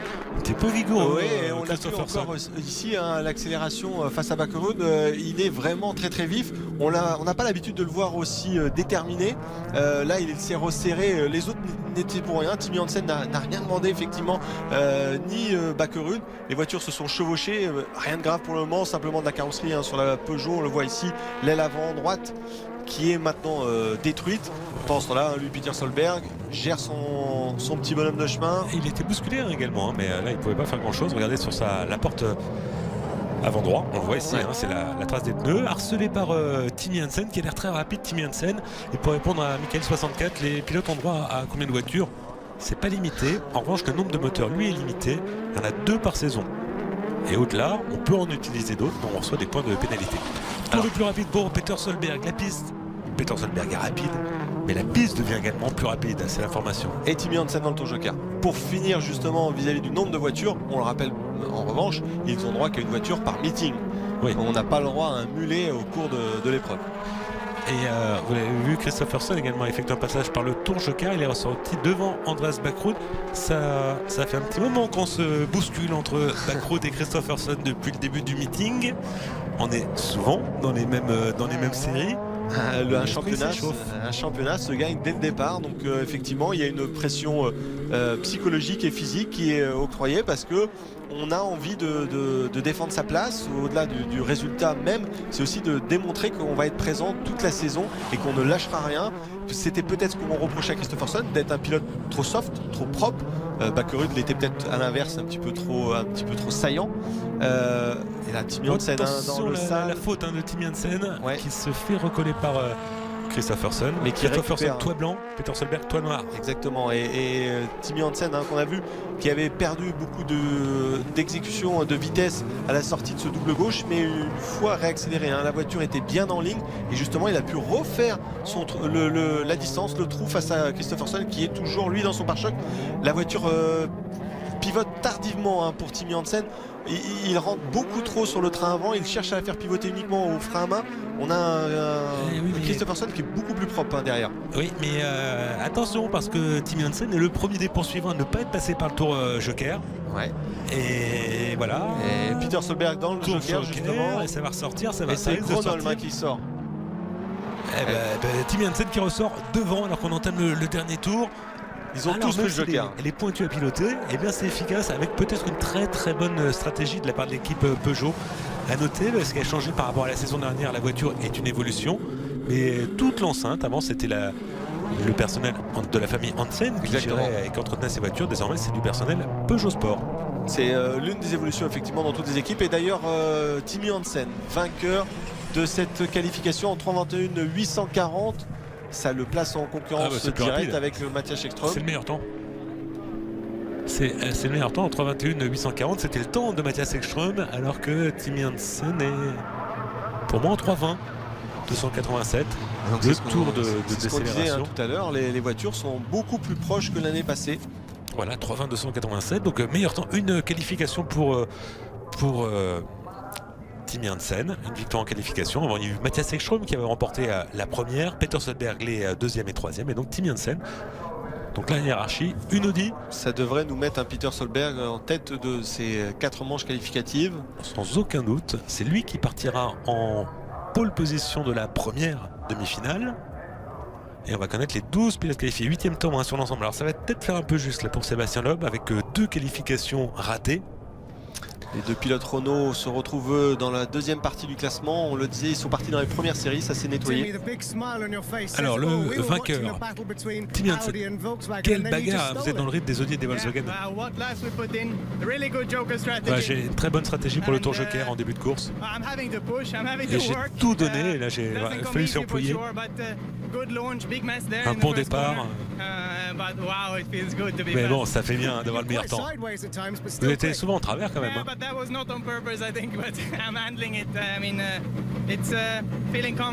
Mais bon, c'est pas grave, je me sens à l'aise sur ce circuit. Et voilà, il faut trouver les bons réglages, mais la piste évolue vite. Allez, on se retrouve en demi-finale pour Tim Hansen. On va faire le point d'ailleurs. On va revoir le ralenti, là, le départ où c'était chaud avec Andreas Backrud qui a mis un coup à Peter Solberg. Après, ça se fait pousser par Johan Kristoffersson et Tim Hansen également qui a pris des éclats. Et puis c'est pas fini, on s'est repoussé, regardez, entre Johan Kristofferson et Andreas Backrud. Et puis on en remet une couche. Et ben voilà. Mais c'est Kristofferson qui a finalement perdu le plus, puisqu'il faisait partie des prétendants à la qualification, enfin au meilleur temps, et là finalement il en ressort uniquement 3e de cette série. C'est Kevin Hansen qui en a profité. Oui, avec cette stratégie du tour Joker, c'est pas... On revoit les stratégies parce que le départ est donné à un autre endroit et le prendre en début de manche, eh bien, ça a l'air d'être une bonne option. Tim Hansen qui s'impose devant Peter Solberg. Donc à l'issue de ces qualifications, Peter Solberg est en tête devant Tim Hansen. Johan Kristofferson, Mathias Ekström, Andreas Backrud, Niklas Gronholm, Robin Larsson, Yanis Baumanis sont qualifiés. On va voir la suite. On retient les 12 meilleurs. C'est ceux qu'on va retrouver tout de suite pour les demi-finales. Alors Sébastien Loeb est-il qualifié ou non? Entre-t-il dans les 12 premiers? On a quand même 3 constructeurs différents dans les 4 premiers du classement. C'est une bonne chose. Et belle entrée, premier Niklas Gronholm, 6e à l'issue des qualifications, première des nouvelles voitures. Et non, Sébastien Loeb 13e. Mais attention, on va se retrouver après la publicité parce que Kevin Hansen est son équipier. On est une équipe usine, est-ce qu'il y aura une stratégie ou pas? Est-ce qu'il peut rentrer dans les 12 premiers, gagner sa place en demi-finale? C'est surtout qu'un 13e pilote doit se présenter en pré-grille et attendre une possible défection, que ça peut être technique, ça peut être stratégique. Eh bien, on va marquer une page de publicité, on va le voir pour la suite. Pour l'instant, on n'a pas d'informations, mais ça peut être une stratégie chez Peugeot. Allez, à tout de suite après la pub.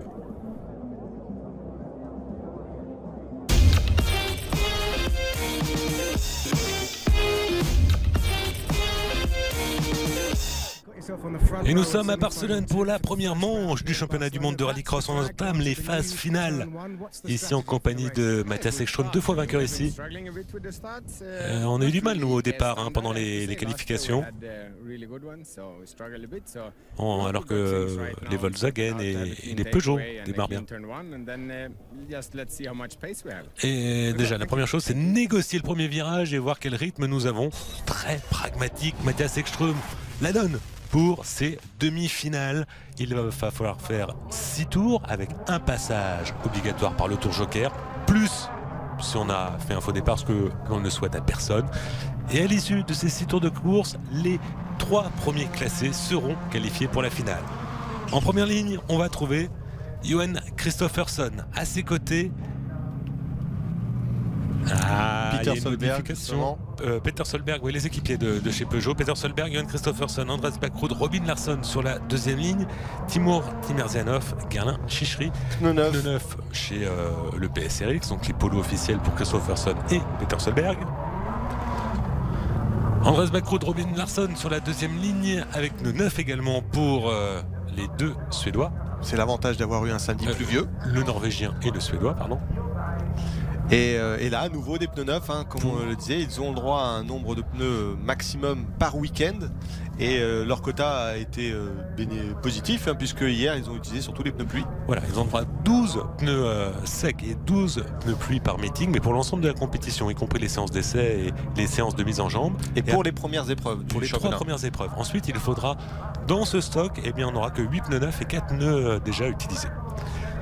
La donne en pole position, Peter Solberg avec la polo au toit noir. À ses côtés, Johan Kristofferson, le champion du monde en titre, avec une polo au toit blanc. Et derrière, on va avoir Andreas Backrud et l'Audi S1 au toit bleu. Robin Larsson et sa Ford Fiesta. Et sur la troisième ligne, Timur Timerzianov et Gerlin Chichery. 6 tours désormais pour se départager. Avec, regardez, chez OPCRX, on a les drapeaux du pays où on est. sur les gants. Première demi-finale ici à Barcelone. Allez, top, c'est parti. Très bonne envol de Peter Solberg. Très bonne envol également de Timur Timirzianov. Backroud, ça se bouscule avec Christopherson. Il passe Timirzianov. Il est juste derrière justement Peter Solberg. Et derrière, ça se touche entre Chichiri qui sort 5e. Devant Larsson. Devant Robin Larsson. Regardez, c'est Christopherson qui s'est fait griller la politesse par Andreas Backroud. Ils ont déjà eu maille à partir, les deux pilotes, pendant les ça avait été déjà chaud qualifications. pendant la 4e manche qualificative. On va le voir d'ailleurs. Et tout joker pour Bjarne Chicheri. Christopherson est déjà sur le coin du pare-choc du pilote norvégien. Le pilote Audi avec son Audi S1. Peter Solberg en tête. Alors Backroud, Solberg, il y avait eu déjà une très belle bagarre. C'était à l'OEAC en 2013. Très large pour Peter Solberg à la sortie de cette ligne droite et de cette grande courbe. La belle surprise encore une fois, c'est Timirzianov, le pilote à Hyundai. Il est 4e et il est surtout très collé avec les 3 premiers. Donc c'est vraiment une très grosse performance pour leur première sortie. Derrière, c'est Chicheri qui a pris lui le tour joker. Il est le seul et unique pilote pour le moment des 6 à l'avoir pris. Mais c'est une très bonne stratégie de prendre on l'a vu tout à l'heure, de prendre le tour joker au tout début. C'est l'atterrissage pour Backroud. Timirzianov décroche là maintenant cette fois-ci. Et tour joker pour Larsson justement. Et c'est Chicheri qui profite pour repasser. Ça va être chaud avec Timirzianov parce que la distance qu'il y avait entre le pilote russe et le pilote français est à peu près équivalente à celle qui le séparait avec Larsson, le pilote suédois. 45-222. Alors on est encore loin du record du tour établi l'an dernier par Johan Christopherson en 47-791. Mais la piste va en s'améliorant et surtout elle a complètement changé par rapport à hier. Donc faut peut-être improviser au niveau des réglages. Solberg en tête devant Andreas Backroud, Johan Christopherson et Timur Timirzianov. Les 4 premiers n'ont pas effectué leur passage par le tour joker. On est en compagnie de Christopherson, le 3e. Ça va très très loin pour Peter Solberg. C'est celui qui passe le plus fort sur la bosse. Il est pied au plancher. On est en 4e, 5e vitesse pour certains. Juste derrière, il faut repasser en 3 avant de descendre jusqu'au 2e rapport dans le double gauche. 4e, 5e, 6e. Passage, regardez Peter Solberg, c'est pas fini entre Christopherson qui a l'air plus rapide qu'Andreas Backroud. Il y a peut-être eu une petite faute du pilote il la fait un faute petit peu trop. Christopherson pour pas aller au contact. Toujours pas de tour joker pour ces 3 pilotes. Timirzianov lui gère maintenant assez facilement le passage de Chicheri dans son tour joker. L'écart même grandit. 44-769, ça s'améliore pour Peter Solberg qui a le champ libre, qui n'a pas de position à protéger. Alors on a moins de pneus par rapport aux saisons passées, par rapport à l'année dernière. Est-ce que ça ne vaudrait pas le coup de calmer le jeu? Parce que l'an dernier les pneus en essai libre n'étaient pas comptabilisés. Voilà, attendez, Christopherson le 3e à l'attaque sur Andreas Backroud au premier plan de votre écran, le 13 contre le 1. On est en compagnie de Christopherson, le numéro 1, 3e. Alors Vincent, juste pour les pneumatiques, difficile de gérer lorsque vous êtes en demi-finale en train de chercher à vous qualifier. Vous donnez tout. Il n'y a plus de stratégie, hormis Peter Solberg peut-être dans le dernier tour, une fois qu'il aura pris son tour joker, il cherchera à adapter sa mesure sur les derniers virages. Mais là, si on prend le cas de Christopherson, il donne tout. Il essaie d'emmener Backroud à la faute, essayer de le faire sortir de la trajectoire pour essayer de passer, puisque on voit bien le pilote Volkswagen, le pilote suédois est plus rapide. Tour joker toujours passé. Tour joker, ça y est pour Christopherson. Et d'ailleurs, c'est Timirzianov qui le suit. Timirzianov, on va suivre derrière. Regardez, Bjarne Chicheri, ça ne suffira pas face au pilote russe. Mais c'est serré. Il est dans le match malgré tout, le pilote de la Renault Mégane. Pendant ce temps-là, Christopherson lui est ressorti. Est-ce que ça va lui permettre de reprendre la place entretenue pour le moment par Andreas Backroud? Le pilote Audi actuellement 2e à 2 secondes 6 de Solberg. Pour lui, c'en est fini de la victoire. Peter Solberg qui va entamer le dernier tour. Ça sera un passage par le tour joker pour Solberg également, pour Andreas Backroud. Mais attention, il faut surveiller cette bagarre entre la 13 et la 1. Regardez, Nani Roma au premier plan, tout le monde surveille. Anton Martoun derrière, le pilote du championnat d'Europe. Ça va être très serré à la sortie du tour joker. Voilà, tour joker pour Peter Solberg, il est en train de le prendre. Tour joker pour Andreas Backroud. Regardez la sortie, serré, il y aura plus d'élan. Il faut protéger pour Christopherson, il faut protéger, empêcher le passage. Christopherson a tout donné, on a vu vraiment les 4 pneus. Il va plus vite Backroud. Ça ne suffira pas, il est à l'extérieur. Il est en retard. Christopherson a vraiment tout donné à la réaccélération. On a vu les 4 roues patiner, fumer. C'est que la contrainte du pneumatique est extrême. Elle est sortie de son seuil de grippe. pendant ce temps-là, Peter Solberg, La victoire, ça sera la pole position dans la finale. Deuxième place pour Kristoffersson qui sera sur la deuxième ligne de la finale. Et troisième place pour Andras Backrud. En reste là Timur Timirzianov qui n'a pas démérité, Guerin Chichri et Robin Larsson, si ma mémoire est bonne. On est à la première course de la saison, beaucoup de stigmates déjà sur les voitures après les manches qualificatives et cette demi-finale. Et une grosse impression laissée par les polos. Elles étaient déjà très à l'aise la saison dernière, mais on a l'impression qu'elles ont protégé. Et là en vitesse pure, eh bien Kristoffersson était un peu plus rapide qu'Andras Backrud, hein, ça avait l'air assez net. C'est net et surtout celui qui revient vraiment dans le match, c'est Peter Solberg qui l'année dernière avait compris à mi-saison qu'il ne pourrait plus jouer le titre, avait préféré consolider les affaires de son coéquipier Kristoffersson pour rassurer le titre. Et là cette fois-ci il donne tout, hein. C'est pour lui cette saison et il le veut à nouveau ce championnat. Il veut un troisième titre et des réglages qui lui conviennent peut-être un petit peu mieux, une voiture qui était plus typée, en tout cas c'est ce qu'il a dit, plus typée circuit. Exactement. Or Kristoffersson roule en championnat suédois, que ce soit en Porsche Carrera Cup ou en voiture de tourisme. Et regardez ces caméras embarquées magnifiques. Et là je pense que faut pas mettre son doigt entre les deux pare-chocs. Non, ça se raye d'ailleurs, hein. C'est de l'adhésif posé sur les pare-chocs. Il se raye régulièrement et donc on ne change pas de peinture, on restycle totalement la voiture à l'issue de cette manche. Et regardez cette bagarre avec Johan Kristoffersson qui bute pour l'instant sur Andras Backrud, et il va choisir au dernier moment une stratégie décalée pour entrer dans le tour joker. Ils ont mis du temps à hésiter parce qu'il avait juste derrière lui justement le pilote russe Timirzianov qui continuait à suivre la stratégie de Kristoffersson. Et on attend la seconde demi-finale. Normalement on aura Tim Jensen en pole position, à ses côtés Mathias Ekström, sur la deuxième ligne Niklas Gronholm, Yanis Bovanis, sur la troisième ligne Jérôme Grosset-Janin et Kevin Hansen. Ça, c'est la théorie. Oui, parce que regardez au fond de la grille, au milieu, il y a une autre Peugeot, elle est bleue. Et la bleue, c'est celle de Sébastien Loeb, celle de Kevin Hansen. Exactement. Et jaune. Alors, est-ce qu'il y a eu des consignes d'équipe ou pas? Demandez à Kevin Hansen, sachant qu'il ne marque pas des points pour l'équipe officielle Peugeot. Oui, parce que là, c'est Timmy Hansen, la grise. On décrit bien, hein, il y a 3 pilotes qui sont dans des voitures Peugeot officielle, seuls 2 vont pouvoir marquer des points pour le championnat constructeur, et en l'occurrence c'est Timmy Hansen et Sébastien Loeb. On est dans l'équipe EKS. Quel résultat pour Andras Backrud? Il est en finale pour sa première sortie avec l'équipe. Ouais, une très belle manière de commencer la saison.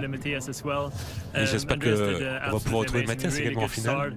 Et il est vraiment très fort dans cette discipline de Andras Backrud. Ouais, nouvelle voiture, nouvelle équipe, et il s'adapte bien, Backrud. Ouais, c'est un super mec. Et il travaille bien avec ses ingénieurs et il s'entend bien avec tout le monde, et c'est bien de l'avoir avec nous. Voilà, on est très content chez EKS d'avoir Andras Backrud qui laisse toujours une très belle impression partout où il passe. Et on va retrouver la seconde Audi S1 officielle, celle de Mathias Ekström, qui va partir sur la première ligne de cette seconde demi-finale. Alors que là, on voit le départ de la première demi-finale. Voilà, ça fera le terrain pour Johan Kristoffersson. C'est très chaud, vous avez vu, il y a du mouvement, hein, beaucoup de corrections au niveau du volant pour essayer de maintenir, parce qu'il y a sa propre trajectoire, la propre puissance de son véhicule, mais il y a aussi des petits camarades qui vous aident à le franchir dans un angle différent parfois. Oui, voilà, je pense que c'était assez clair. Andras Backrud l'a un petit peu poussé. Andras Backrud passé deuxième avec cette Audi S1 numéro 13. Alors des piles de pneus qui ont posé problème hier, j'espère que ça n'occasionnera pas de difficultés sur ces dernières phases finales. Pendant le samedi, effectivement, sur la pluie, beaucoup de pilotes avaient des trajectoires parfois un petit peu mobiles. Elles ne restaient pas forcément tout le temps à l'endroit où ils souhaitaient. Et ces piles de pneus étaient dans leurs contraintes, ils venaient les toucher. Ça venait occasionner d'autres défauts pour le pilote qui suivait. Donc au-delà des problématiques de contact avec sa propre voiture, c'est que ça occasionne des difficultés pour le reste de la course. Et n'oubliez pas, sur la chaîne L'équipe, on vous donne rendez-vous juste après la première manche du championnat du monde de rallycross qu'on est en train de suivre à Barcelone, à partir de 16h du handball, avec la seconde demi-finale de la Coupe de France masculine entre Chambéry et le Paris Saint-Germain. Ce sera en direct à partir de 16h sur la chaîne L'équipe, alors qu'on revoit la victoire de Peter Solberg devant Kristoffersson et Andras Backrud dans cette première demi-finale. Ces 3 pilotes sont qualifiés pour la suite de la compétition. La suite, c'est quoi? C'est une finale 6 tours avec également un passage obligatoire par le tour joker. On compte plus le temps, là c'est vraiment la position à l'arrivée. On ne compte plus le temps, mais par contre on continue de marquer des points au championnat, puisque on peut le décrire. Des points sont marqués à l'issue des manches qualificatives. Alors 16 pour... on marque de 16 à 1 pour les 16 premiers. Exactement. Et ensuite on remarque des points dans ces phases de demi-finale. Donc c'est 6, 5, 4, 3, 2, 1. Et ensuite à en nouveau finale. en finale, où 8, là le 5, vainqueur 4, marque 3, 2. 8 points par contre. Alors on se positionne, là ça va nous intéresser dans cette seconde demi-finale. Il n'y a pas de souci pour le poleman, ça va être Tim Janssen. À ses côtés, Mathias Ekström. Pour l'instant, l'ordre établi est respecté. Alors que là, on va suivre Niklas Gronholm qui vient s'installer sur la deuxième ligne à l'intérieur, avec à ses côtés Yanis Bomanis, avec une forte fiesta de l'équipe Stard. Ouais, l'équipe autrichienne de Manfred Stolm, l'ancien pilote WRC, qui gère donc cette fiesta. Alors combien de voitures peuvent être engagées par un constructeur? Il y en a 2 pour marquer des points, après le nombre n'est pas forcément limité.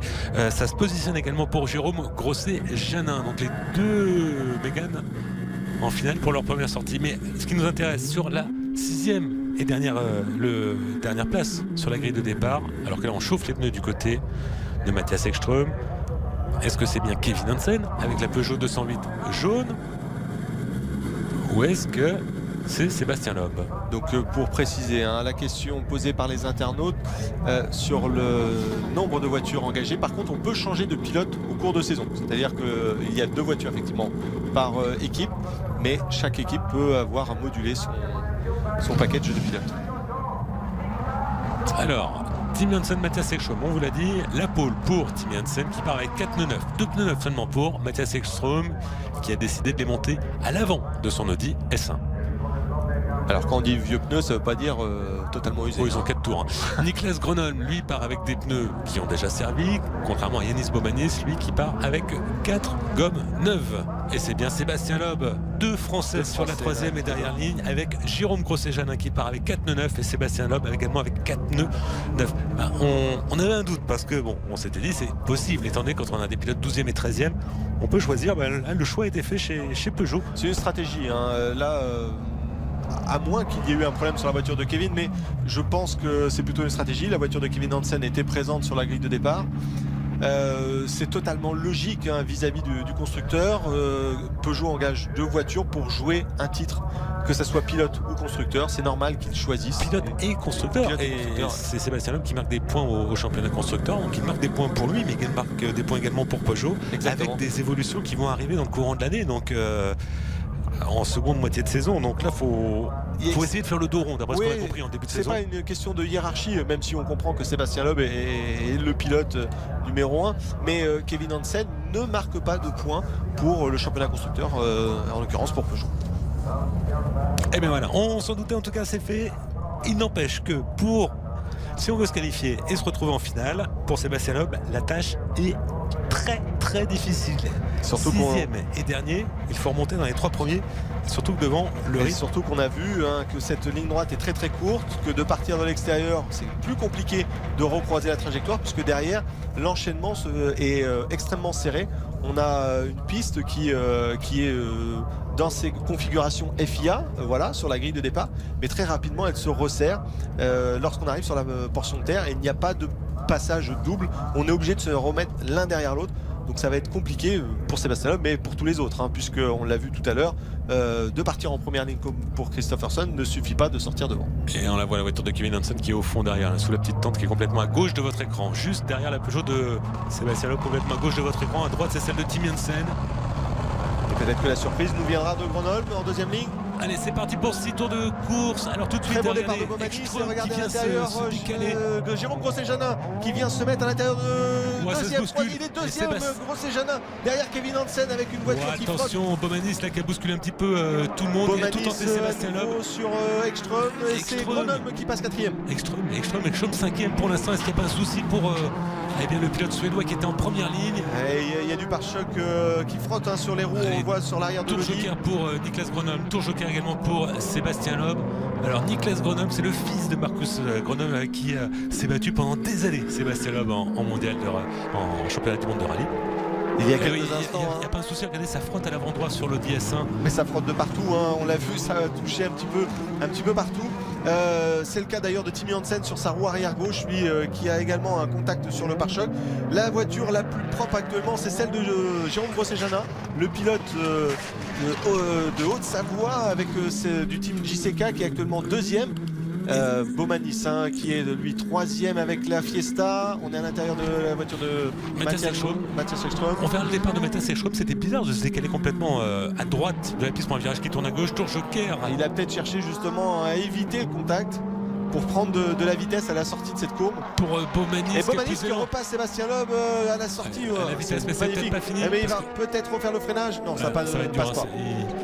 Il avait un peu plus de vitesse. Mais ça va être maintenant compliqué parce que là on est en train de se jouer à travers ces trois pilotes à la dernière place qualificative parce que Timmy Hansen pour le moment est solide leader, Grosjean suit le mouvement et Mathias Ekström va devoir être en ballottage face à Grenoble et Baumanis. Alors attention, il faut tenir, il ne faut pas commettre d'erreur. Ce sont des sprints très très courts et la moindre erreur, on ne peut pas se récupérer. Et Grenoble qui est en train de se défaire un petit peu de la menace. On est venu à la deuxième place avec Grosjean. Et Mathias Ekström dans le tour joker. Deuxième qui devait contenir Mathias Ekström. Où est-ce que ça va ressortir? Ça va être serré et ça va passer avec la vitesse. Oui, c'est le cas. Pour l'instant, troisième, il sauve sa place en finale. Pour l'instant, Mathias Ekström, après un départ un peu tumultueux. Il partait de la première ligne, hein. C'est ce qu'on disait justement. Andreas Bakkerud qui lui est déjà qualifié. EKS, vous avez vu Andreas Bakkerud qui est le premier à féliciter le patron. C'est le patron. Voilà, Mathias Ekström, troisième après son passage par le Tour Joker. Derrière, c'est toujours très très serré entre Niklas Grönholm, Baumanis et Sébastien Loeb. Pour l'instant, sixième Sébastien Loeb. La place qu'il avait au départ. Ouais, on l'avait dit, hein, ça allait être compliqué d'être placé en demi-finale, tout est possible.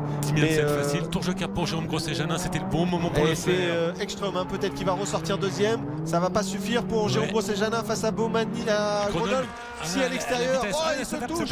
Et c'est sorti de route. Bac à sable, heureusement ça repasse, mais malheureusement pour le pilote français, ça ne suffira pas. Et c'est la grosse performance, c'est Niklas Grönholm avec le pilote Hyundai qui est troisième actuellement. Et là, c'est la place qualificative, mais c'est peut-être pas fini. Regardez, on est avec Jérôme Grosjean, sixième. Devant, il y a Sébastien Loeb. Encore un peu devant, Yanis Baumanis. Et juste devant, Niklas Grönholm. Niklas Grönholm, c'est le troisième et premier déqualifié. Alors qu'il y a encore le leader, Timmy Hansen, qui doit effectuer un passage par le Tour Joker. Et Sébastien Loeb qui se met en appui sur Baumanis. Alors, Tour Joker, voilà, c'est fait pour le Attention à la leader. sortie du jump, il n'est pas passé. Deuxième, troisième. S'il est passé. Non, il est pas passé, Sébastien Loeb. Non, il est toujours derrière Baumanis. Ouais, pardon. Il est toujours derrière la Hyundai. Oui, entre la Fiesta effectivement et la Hyundai. C'est en termes de couleur. Mais par contre, ce qui est fantastique et on se réjouit de voir ce championnat débuter de telle sorte, c'est de voir le niveau de performance des voitures qui est très très proche. Elle a trouvé le passage, c'est difficile sur cette piste. Sébastien Loeb. Ouais, Hansen le leader. Alors que se passe-t-il? Ça se touche et il le sort. Contact et même entre Sébastien Loeb et Grosjean qui passe lui. On va voir. Mais qu'est-ce qui s'est passé pour Timmy Hansen? Là, il était facile leader. Et c'est Sébastien Loeb qui est passé devant Grenoble. Eh ben, normalement, il est deuxième. Oui, il est deuxième. C'est Mathias Ekström en tête. Sébastien Loeb est passé deuxième, Grenoble troisième, Baumanis quatrième. Qu'est-ce qui se passe? Regardez le pauvre Timmy Hansen qui était un leader facile. La qualification se profilait alors qu'on était dans le dernier tour. On ne se préoccupait même pas de sa position parce qu'avec l'avance qu'il avait, ça devait se jouer. C'est un problème technique. La voiture s'est totalement arrêtée à l'amorce du dernier tour. Incroyable. Voilà pourquoi on vous dit qu'on peut ne plus jamais faire de pronostic en rallycross. En tout cas, le vainqueur. Enfin, on n'ose plus rien dire. C'est fait. La victoire pour Mathias Ekström qui l'emporte dans cette seconde demi-finale. Et là, devant Sébastien Loeb et Niklas Grönholm. Et ces trois pilotes sont qualifiés. Ekström, Loeb et Niklas Grönholm. C'est incroyable. Alors, un retournement de situation. On se disait voilà, Sébastien Loeb ne trouve pas l'ouverture sur Baumanis. Il était cinquième. Cinquième en un tour, il passe deuxième. Et le pauvre Timmy Hansen qui a... Alors lorsque l'on parlait de stratégie juste avant pour l'équipe Peugeot, on peut le préciser, si on n'en est pas une, celle de Timmy Hansen n'a pas été stratégique de ralentir le reste du peloton. La voiture s'est totalement stoppée. Ah non, je pense qu'il aurait préféré, il était en tête, c'était une place en première ligne de la finale. Il joue lui aussi le titre, au même titre que Sébastien Loeb. Donc voilà, confirmation dans cette seconde demi-finale, la victoire de Mathias Ekström devant Sébastien Loeb et Niklas Gronholm. 4e position pour Yanis Baumanis. 5e, Jérôme Grosset-Janin. Et 6e, le pauvre Tim Jensen qui dominait largement. Il avait 6 secondes d'avance. Gros rythme du pilote suédois. Et malheureusement, il a dû s'arrêter dans le dernier tour de course. Et voilà, il reste là dans la compétition. On a entreaperçu son visage complètement... Stupéfait. Il est devant son volant et il ne sait pas pourquoi. Alors, il y a une crevaison, mais est-ce que c'est peut-être consécutif au choc après, exactement, parce que la voiture s'est stabilisée, mais on en a vu des crevaisons par le passé. Des pilotes même gagner des courses avec une roue crevée, voire même maintenir des places avec 2 roues crevées. Donc, il se serait pas arrêté pour une crevaison, ça c'est sûr. Non, ça c'est sûr. À un tour de la fin, il aurait été chercher la qualification, même avec une roue crevée. Là, il y a eu vraiment une voiture qui s'est stoppée. On voit un gros départ de Gronholm, Baumanis et de Grosset-Janin. Sébastien Loeb à l'extérieur. Ça se bouscule. Jérôme Grosset-Janin un moment 2e derrière Tim Jensen. Et à cet instant, Kevin Hansen a simplement un pare-choc qui touche sur sa roue arrière gauche. Alors à moins que... Le contact, le Jérôme Grosset-Janin contre Niklas Gronholm, là il peut s'en vouloir parce que sans ce contact, il a... après on fait pas la course. Exactement, parce qu'il aurait été devant Baumanis. Mais c'était une place en finale. Et Sébastien Loeb, et là on le voit, la voiture qui s'arrête. D'un coup, il n'y a pas de crevaison au moment où il s'arrête. Voilà, il est avec l'élan. Il harponné. Et c'est Sébastien Loeb qui parvient à trouver l'ouverture alors qu'il s'est fait pousser par Niklas Gronholm et Yanis Baumanis. Voilà la déception du pauvre Tim Jensen. Il y a de quoi être incrédule, on le serait à moins. Et là, drapeau jaune, justement. On a vu une attaque de Baumanis sur le dernier tour, mais il ne pouvait pas faire grand-chose, puisque sous drapeau jaune, on le répète, on ne doit pas dépasser. Alors, les supporters avec un t-shirt bleu frappé du numéro 13, ce sont les admirateurs d'Andrés Backrut, Baby Blue. 13, son numéro de course, et Baby Blue, son surnom. Et ils sont nombreux. Ils le suivent depuis ses exploits en championnat d'Europe à l'époque avec la Clio du team 7 promotion. Et on l'a perçu sur la chaîne L'équipe, Andrés Backrut pendant l'hiver. Il a fait quelques apparitions au sein du DR Racing. Voilà, Andrés Backrut. Félicitations à vous pour votre premier week-end avec cette équipe et une place en finale. Oui, je suis très content. J'ai eu un peu de chance, bien sûr, mais par moment, il en faut de la chance. Je suis pas 100% satisfait de mon rythme pour l'instant. Mais bon, il faut y aller petit à petit et prendre du plaisir. Mais en tout cas, j'ai eu du plaisir. C'est super d'être là à Barcelone. Et voilà, mes fans bleus, comme ils les appellent.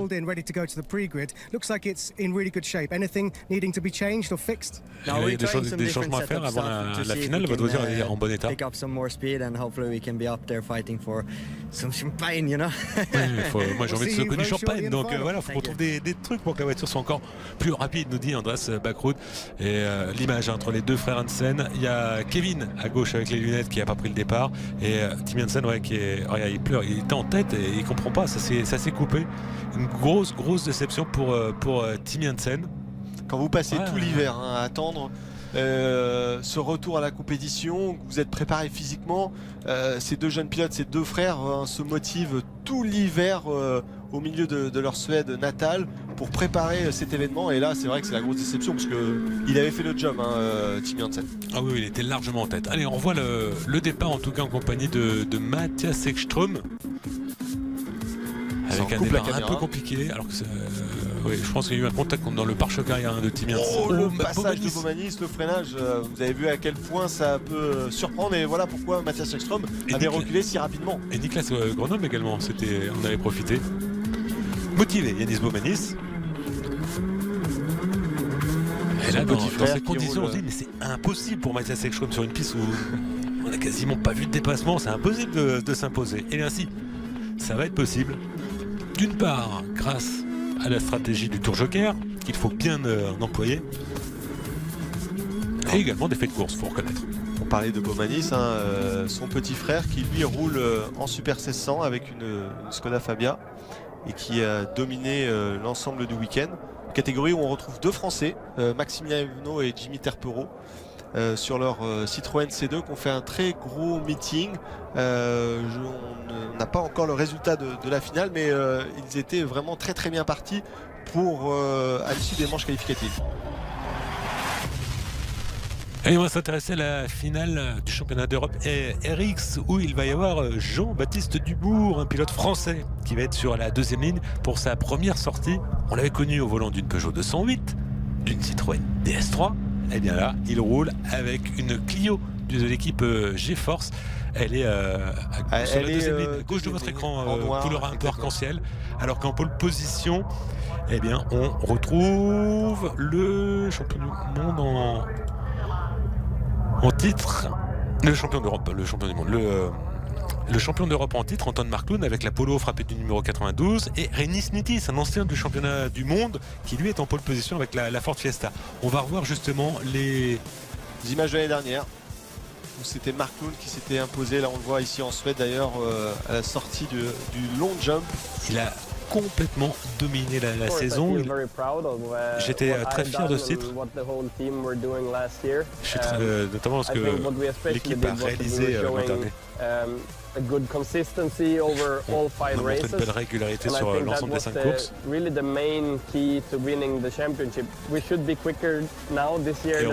on doit être encore plus rapide cette année parce qu'on est une nouvelle voiture. Parce que l'objectif, c'est de marquer un maximum de points chaque année. Il avait roulé au mondial il y a quelques années, il y a 2 ans, 2 et 3 ans, au sein de l'équipe familiale, Marklund, mais également à un moment donné avec Christopherson. Et Reinis Nitis fait le chemin inverse, le Dayton.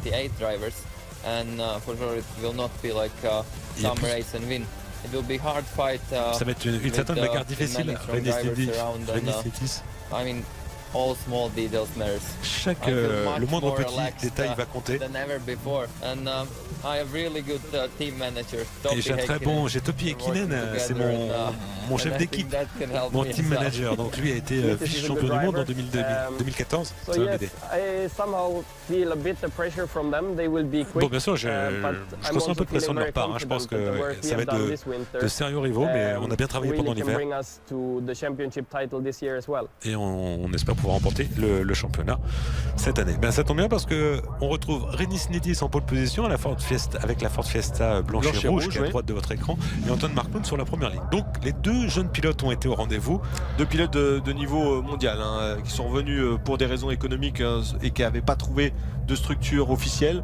Mais voilà, ça va très très vite. Et Reinis Nitis qui a été un vainqueur en mondial, un champion d'Europe en catégorie inférieure. Ulrich Lindmann et Jean-Baptiste Dubourg vont être sur la deuxième ligne. Ulrich Lindmann est en Super 600. Jean-Baptiste Dubourg également il y a quelques années, mais maintenant on le connaît en pilote de la catégorie Rennes Supercar. Et on retrouve Philippe German, le Suédois avec une Volkswagen Beetle, et Peter Edström, un habitué avec une Polo.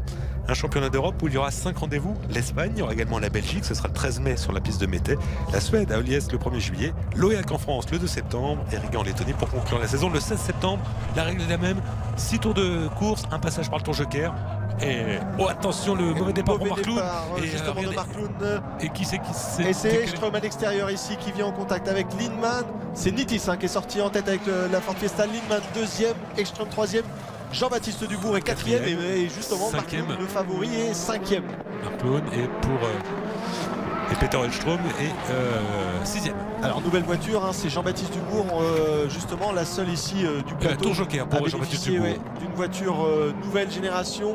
C'est le team G-Force, l'équipe française qui engage justement cette voiture. Ils en engagent 2. Il y a un souci, regardez, c'est Marklund qui a pris le meilleur sur Edström, qui est arrêté.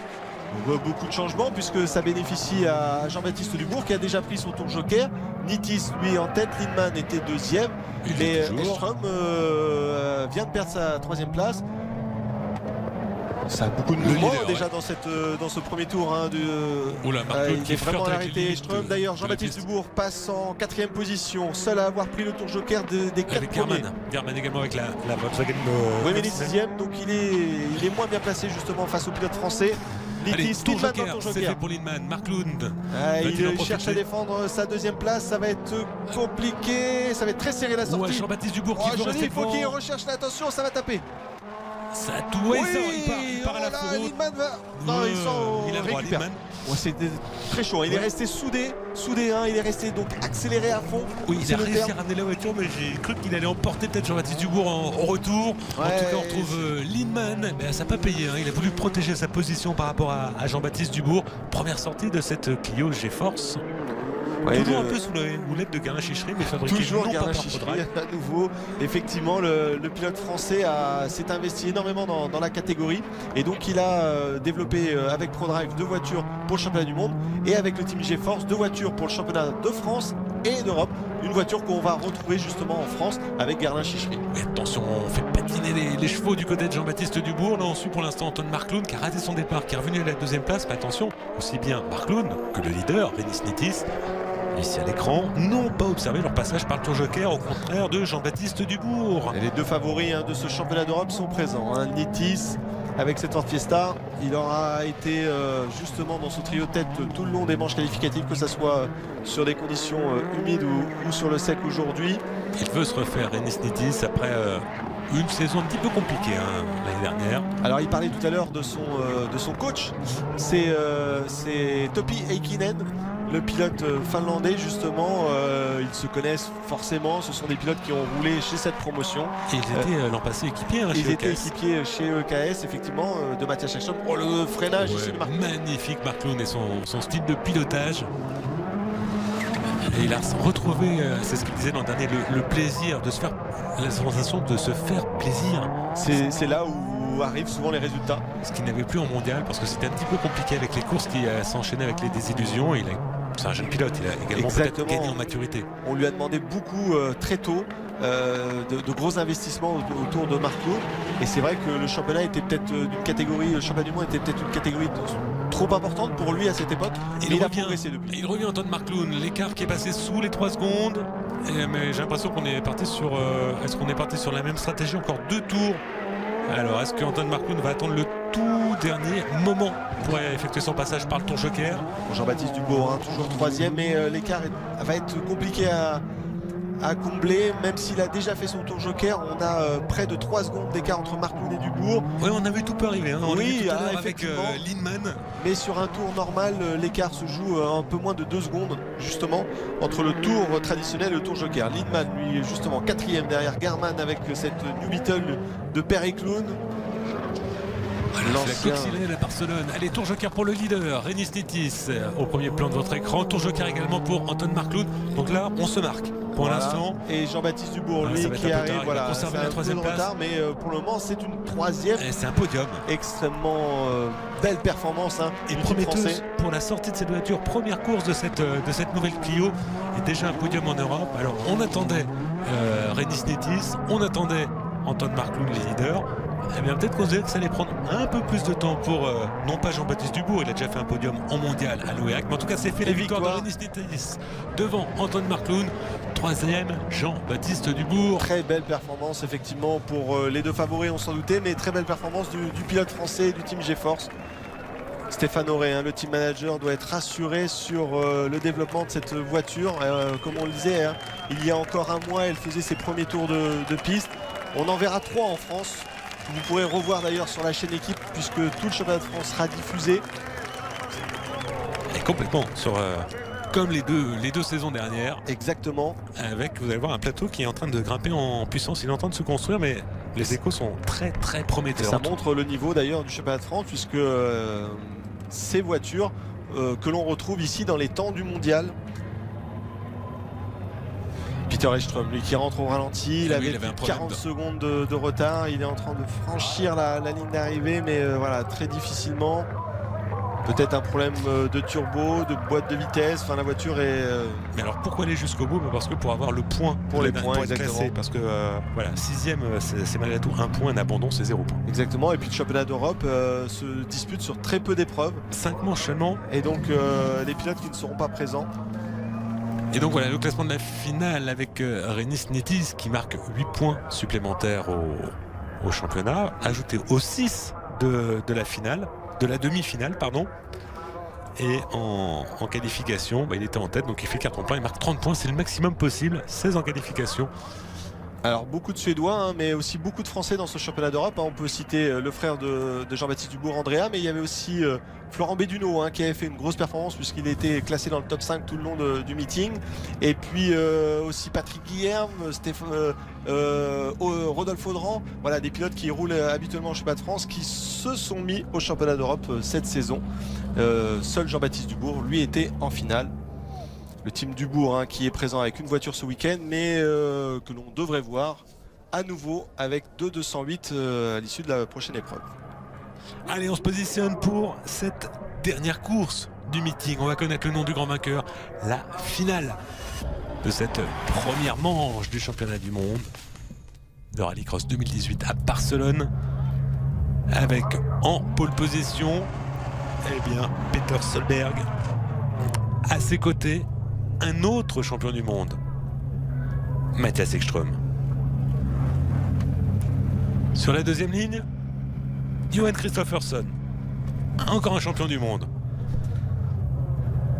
Et à ses côtés, un champion du monde, mais c'est pas du rallycross, mais il a 9 titres, donc c'est plus que l'ensemble des pilotes réunis. 10 titres en championnat du monde entre junior et WRC. Et voilà, on est en compagnie de Johan Kristoffersson qui va se positionner sur la deuxième ligne de la grille de départ, où il va être rejoint par Sébastien Loeb, l'invité surprise. Normalement, il était 13e et non qualifié.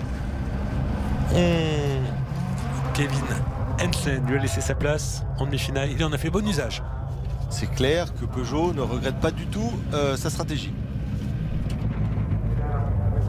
Et puis en troisième ligne, il n'est pas champion du monde, mais il a déjà été champion d'Europe, c'était en Super 1600. Andreas Backrud. Et à ses côtés, il n'est pas champion du monde, mais il est fils de champion du monde. Fils d'un double champion du monde, Niklas Gronholm, 21 ans, le Finlandais, et le fils de Marcus, qui a remporté le titre mondial en WRC en 2000 et 2002, qui est d'ailleurs le patron de l'équipe GRX Gronholm Rallycross, Taneco Team. Et Andreas Backrud. Voilà une finale haletante. On retrouve les deux polos, on s'y attendait. On retrouve les deux Audi, on s'y attendait également. Sébastien Loeb, on l'espérait. Et en revanche, on va le dire honnêtement, c'est la Niklas belle surprise. Gronholm, c'est la belle surprise. Maintenant, il faut... Allez, on peut se dire dans sa position, c'est du bonus. 6 tours de course, un passage obligatoire par le tour joker. Et le monteur charge pour le temps de réaction le plus rapide. Le vert, c'est parti pour 6 tours de course. Super envol de Sébastien Loeb qui vient tasser. Et Backrud à l'intérieur et ça se touche d'ailleurs. Attention, ça a tapé. Oh, et ça tape, c'est ce que j'avais dit tout à l'heure. Il ne fallait pas rentrer qui est resté dans les pneus. Kristoffersson, deuxième. Peter Solberg est resté sur le carreau. Le toit noir et Mattias Ekström qui était pratiquement plus qualifié en demi-finale. Backrud, regardez, Mattias Ekström, premier, deuxième. Grosse performance Audi, oui. Troisième Backrud, quatrième Loeb, cinquième Niklas Gronholm et Peter Solberg. Mais j'ai l'impression, est-ce qu'il a pu continuer? Tour joker pour Sébastien Loeb. Ça avait réussi tout à l'heure à Tim Jansen de s'infiltrer très tôt dans le tour joker. On est en compagnie de Kristoffersson, deuxième à la poursuite de Mattias Ekström, le leader. De toute façon, Sébastien Loeb, c'est pour une fois, j'ai envie de dire, une très belle stratégie puisque Gronholm est dans le rythme de ses poursuivants. Donc de prendre le tour joker tout de suite, ça n'occasionnera pas de gêne pour le pilote Peugeot. Donc sa stratégie était bonne, ça va lui permettre de remonter. Maintenant, est-ce que Gronholm, lui, va chercher à reprendre le tour joker maintenant? Il n'a pas vraiment le choix, ou alors de suivre le rythme de Andreas Backrud, mais il commence à être distancé. On a déjà plus d'une seconde 5. Backrud est sur un gros rythme devant. Peter Solberg pour moi et Niklas je suis pas sûr qu'il est non, il prend tout le monde reste dans le tour traditionnel. Et là, il faut aligner les tours. Hein. Le but pour Sébastien Loeb, c'est aller le plus vite possible. Mais c'est exactement la même stratégie qu'ont Mattias Ekström. C'est lui qui était le plus prompt à réagir au départ. Voilà le Supercharge Howard Monster. C'est le pilote qui démarre le plus rapidement au moment où le feu vert s'allume. Et c'est très souvent lui qui gagne à Mattias Ekström. L'an dernier, il est également le recordman. Un temps de réaction qui se travaille pour les pilotes. Chaque équipe, selon l'expérience qu'ils ont, bénéficie d'un coach. Et on a des outils, ça s'appelle le Batacle. C'est une sorte d'objet de torture avec des petites lumières qui s'allument au fur et à mesure et qu'on doit toucher pour justement travailler son temps de réaction. C'est Niklas Gronholm. Pour Niklas Gronholm, alors que c'était magnifique le pilotage de Johan Kristoffersson. Peter Solberg qui poursuit sa route. une voiture endommagée suite au très gros contact.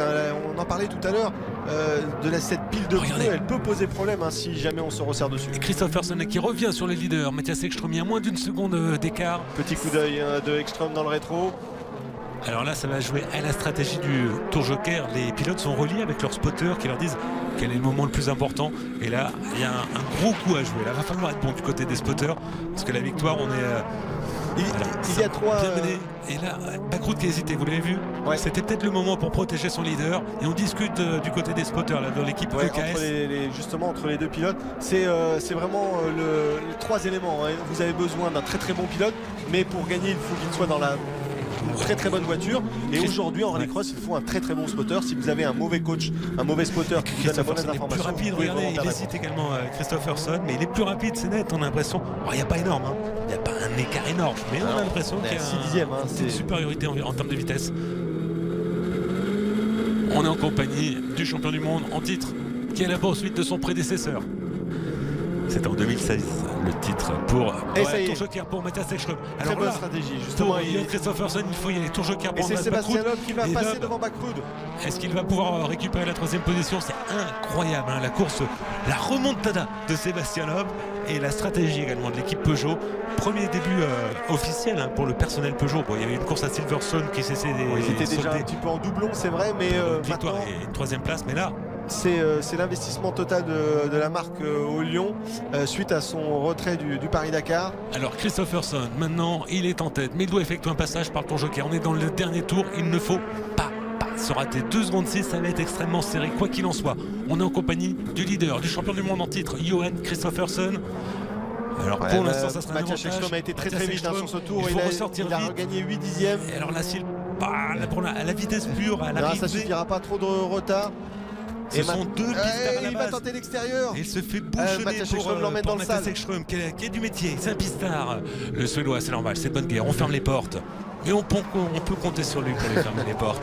Dans sa longue expérience en circuit, il a l'habitude. Mais c'est vrai que pour Kristoffersson, c'était peut-être à double tranchant puisqu'il pouvait aussi perdre plus de place. Et à l'arrivée, c'est fait, la victoire, la première de la saison pour Matthias Ekström, la 3e d'affilée après celle de 2016, 2017 et maintenant 2018. C'est le spécialiste espagnol. La 2e place pour Johan Kristoffersson, la 3e place, un podium pour Sébastien Loeb, rappelons-le. Inexpéré. 13e, il n'était pas qualifié pour les demi-finales et finalement il termine sur le podium avec cette arrivée célébrée avec des petits confettis. Ça décore un peu les voitures à l'arrivée. Julien. 3 voitures, 2 nationalités, mais 3 voitures, 3 constructeurs. Ça nous annonce vraiment du très très bon pour cette saison. La 4e place pour Andreas Bakroud, la 5e place pour Niklas Gronholm. Très très bon début pour le pilote Niklas Gronholm, mais également pour l'équipe, pour les Hyundai. Et la 6e place pour Peter Solberg, la victime du premier virage. Ouais, mais on a vu sa pointe de vitesse tout le long du week-end. Il sera vraiment parmi les principaux prétendants au titre, le Norvégien.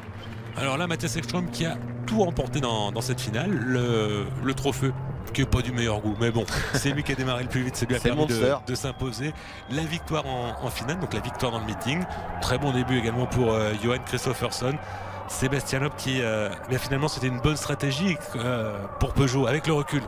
Tim Jensen qui a un problème mécanique et Sébastien Loeb qui sauve les meubles pour le constructeur français alors qu'on redécouvre les meilleurs moments de cette finale. On le voit, c'est Matthias Ekström qui emmène Peter Solberg au centre. Il le resserre tellement qu'il ne peut éviter cette énorme pile de pneus.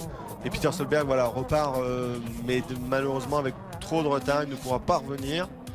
Ça c'est la grosse surprise puisqu'il avait vraiment dominé l'ensemble du meeting. Matthias Ekström qui était pratiquement pas qualifié au moment du 2e, 3e tour de la demi-finale, qui revient in extremis dans cette qualification et qui reprend le pouvoir. C'est vraiment un spécialiste de Barcelone maintenant. 3 victoires d'affilée pour Matthias Ekström. Alors qu'on vous rappelle la prochaine manche, la 2e manche du championnat du monde de rallycross, ça sera bien entendu à suivre sur la chaîne L'équipe le 29 avril à partir de 15 h. Et voilà l'arrivée célébrée. Est-ce qu'on va entendre le vainqueur? Voilà, le tour d'honneur est passé. Une mention spéciale également au polo. Elles sont solides après l'impact de Peter Solberg contre la pile de pneus au premier virage. Que la voiture soit capable de poursuivre et de terminer la course, eh bien c'est une énorme performance et preuve de solidité. Beaucoup de changements sur ce meeting. Ils ont vraiment tout connu. Il faisait plus de 25 degrés cet après-midi. Quand on a vu les conditions d'hier, on n'imaginait pas une telle température. Le patron de l'équipe Eucas, quelle finale! Il y a quelque chose entre Mathias et le circuit. Ouais, c'est une véritable piste de course. Quelle course, c'était incroyable, me dit Emile Axelsen, et là, c'était complètement fou. Le tour joker de Christopherson dans le dernier tour, c'était très très serré. 2 voitures sur le podium. Alors 2 voitures sur le podium, ça me paraît un peu beaucoup parce que moi j'en vois que 2. Mais en tout cas, 2 voitures dans les 4 premiers, ce qui est déjà une énorme performance. Andreas Backrud, 4e. Alors peut-être qu'on est en train de discuter, on est en train d'aménager le podium. Où sont nos pilotes? Où est notre vainqueur? On a envie d'écouter Mathias Ekström. On voit le départ, regardez le départ. N'oublions pas qu'il peut y avoir encore des changements d'un point de vue sportif. Suite à des contacts, on peut aussi avoir des disqualifications. Donc le podium ne sera validé que dans quelques instants. Et puis, comme dans toute compétition, il y a un temps également de parc fermé. Les voitures doivent être pendant 30 minutes sous scellé en quelque sorte pour pouvoir être contrôlées. On le sait, on est en début de saison, chacun a validé ses voitures auprès de la FIA, la Fédération Internationale de l'Automobile.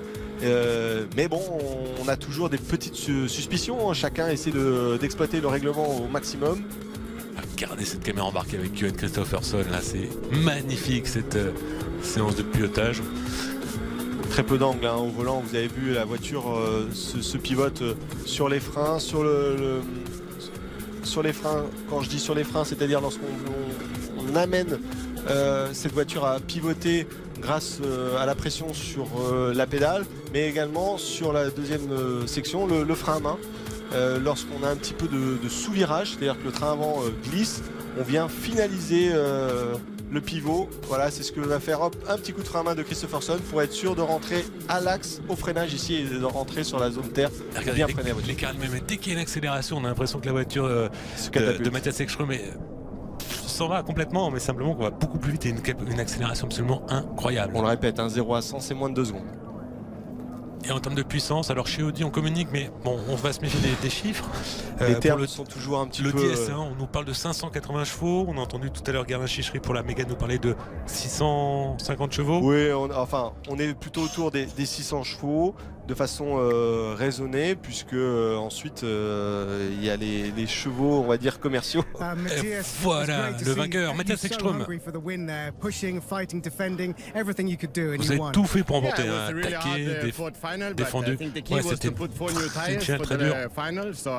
Et là, j'ai eu un meilleur départ que Peter, donc ça m'a permis d'aborder le premier virage en tête. Et après, je savais que ça allait être une course-poursuite pendant 6 tours.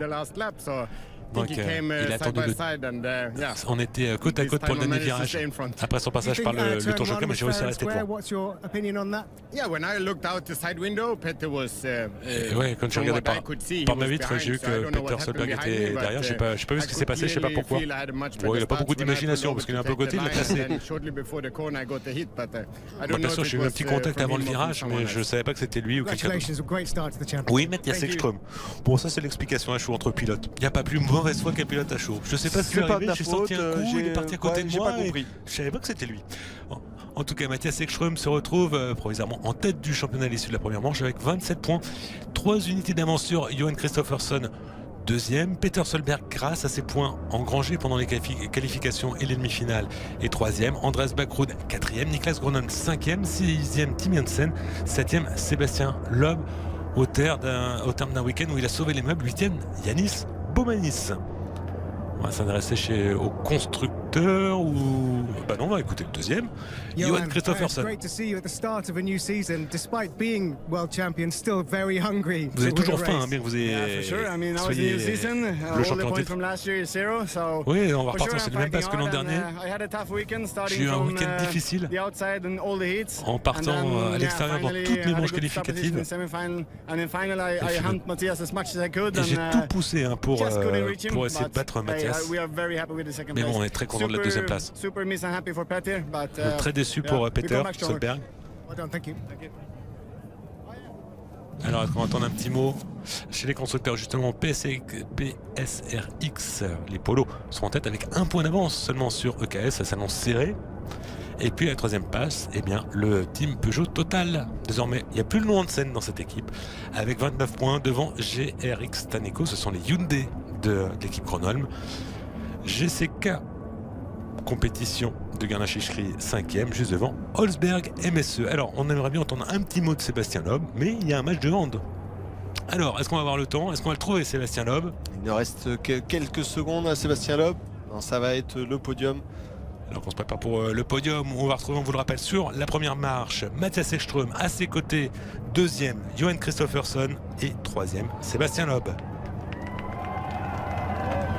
La victoire, voilà, pour Mathias Ekström. On a l'habitude de le voir ici à Barcelone sur la plus haute marche. 3 ans que ça dure pour le champion du monde 2016 de la discipline. 2e pour Johan Kristoffersson. On s'est battu, on a été dur pendant toute la course. Et finalement, salut sur le podium. Et la 3e place pour Sébastien Loeb. Quel week-end de Sébastien Loeb et quel lancement de la saison 2018 du championnat du monde de rallycross. Ah, ça démarre bien. Merci beaucoup Vincent Awazé, Julien Debain. Sébastien Loeb, pour l'écouter, il faudra qu'il termine 2e ou 1er. Hein. Voilà, comme ça, on aura plus de temps à lui consacrer. Et on n'oublie pas également la 3e place de l'autre Français, Jean-Baptiste Dubourg, dans le championnat d'Europe rallycross. C'était tout à l'heure également. Bravo messieurs, de l'envie, du contact, des courses engagées, disputées. Et on se retrouve le 29 avril pour la 2e étape.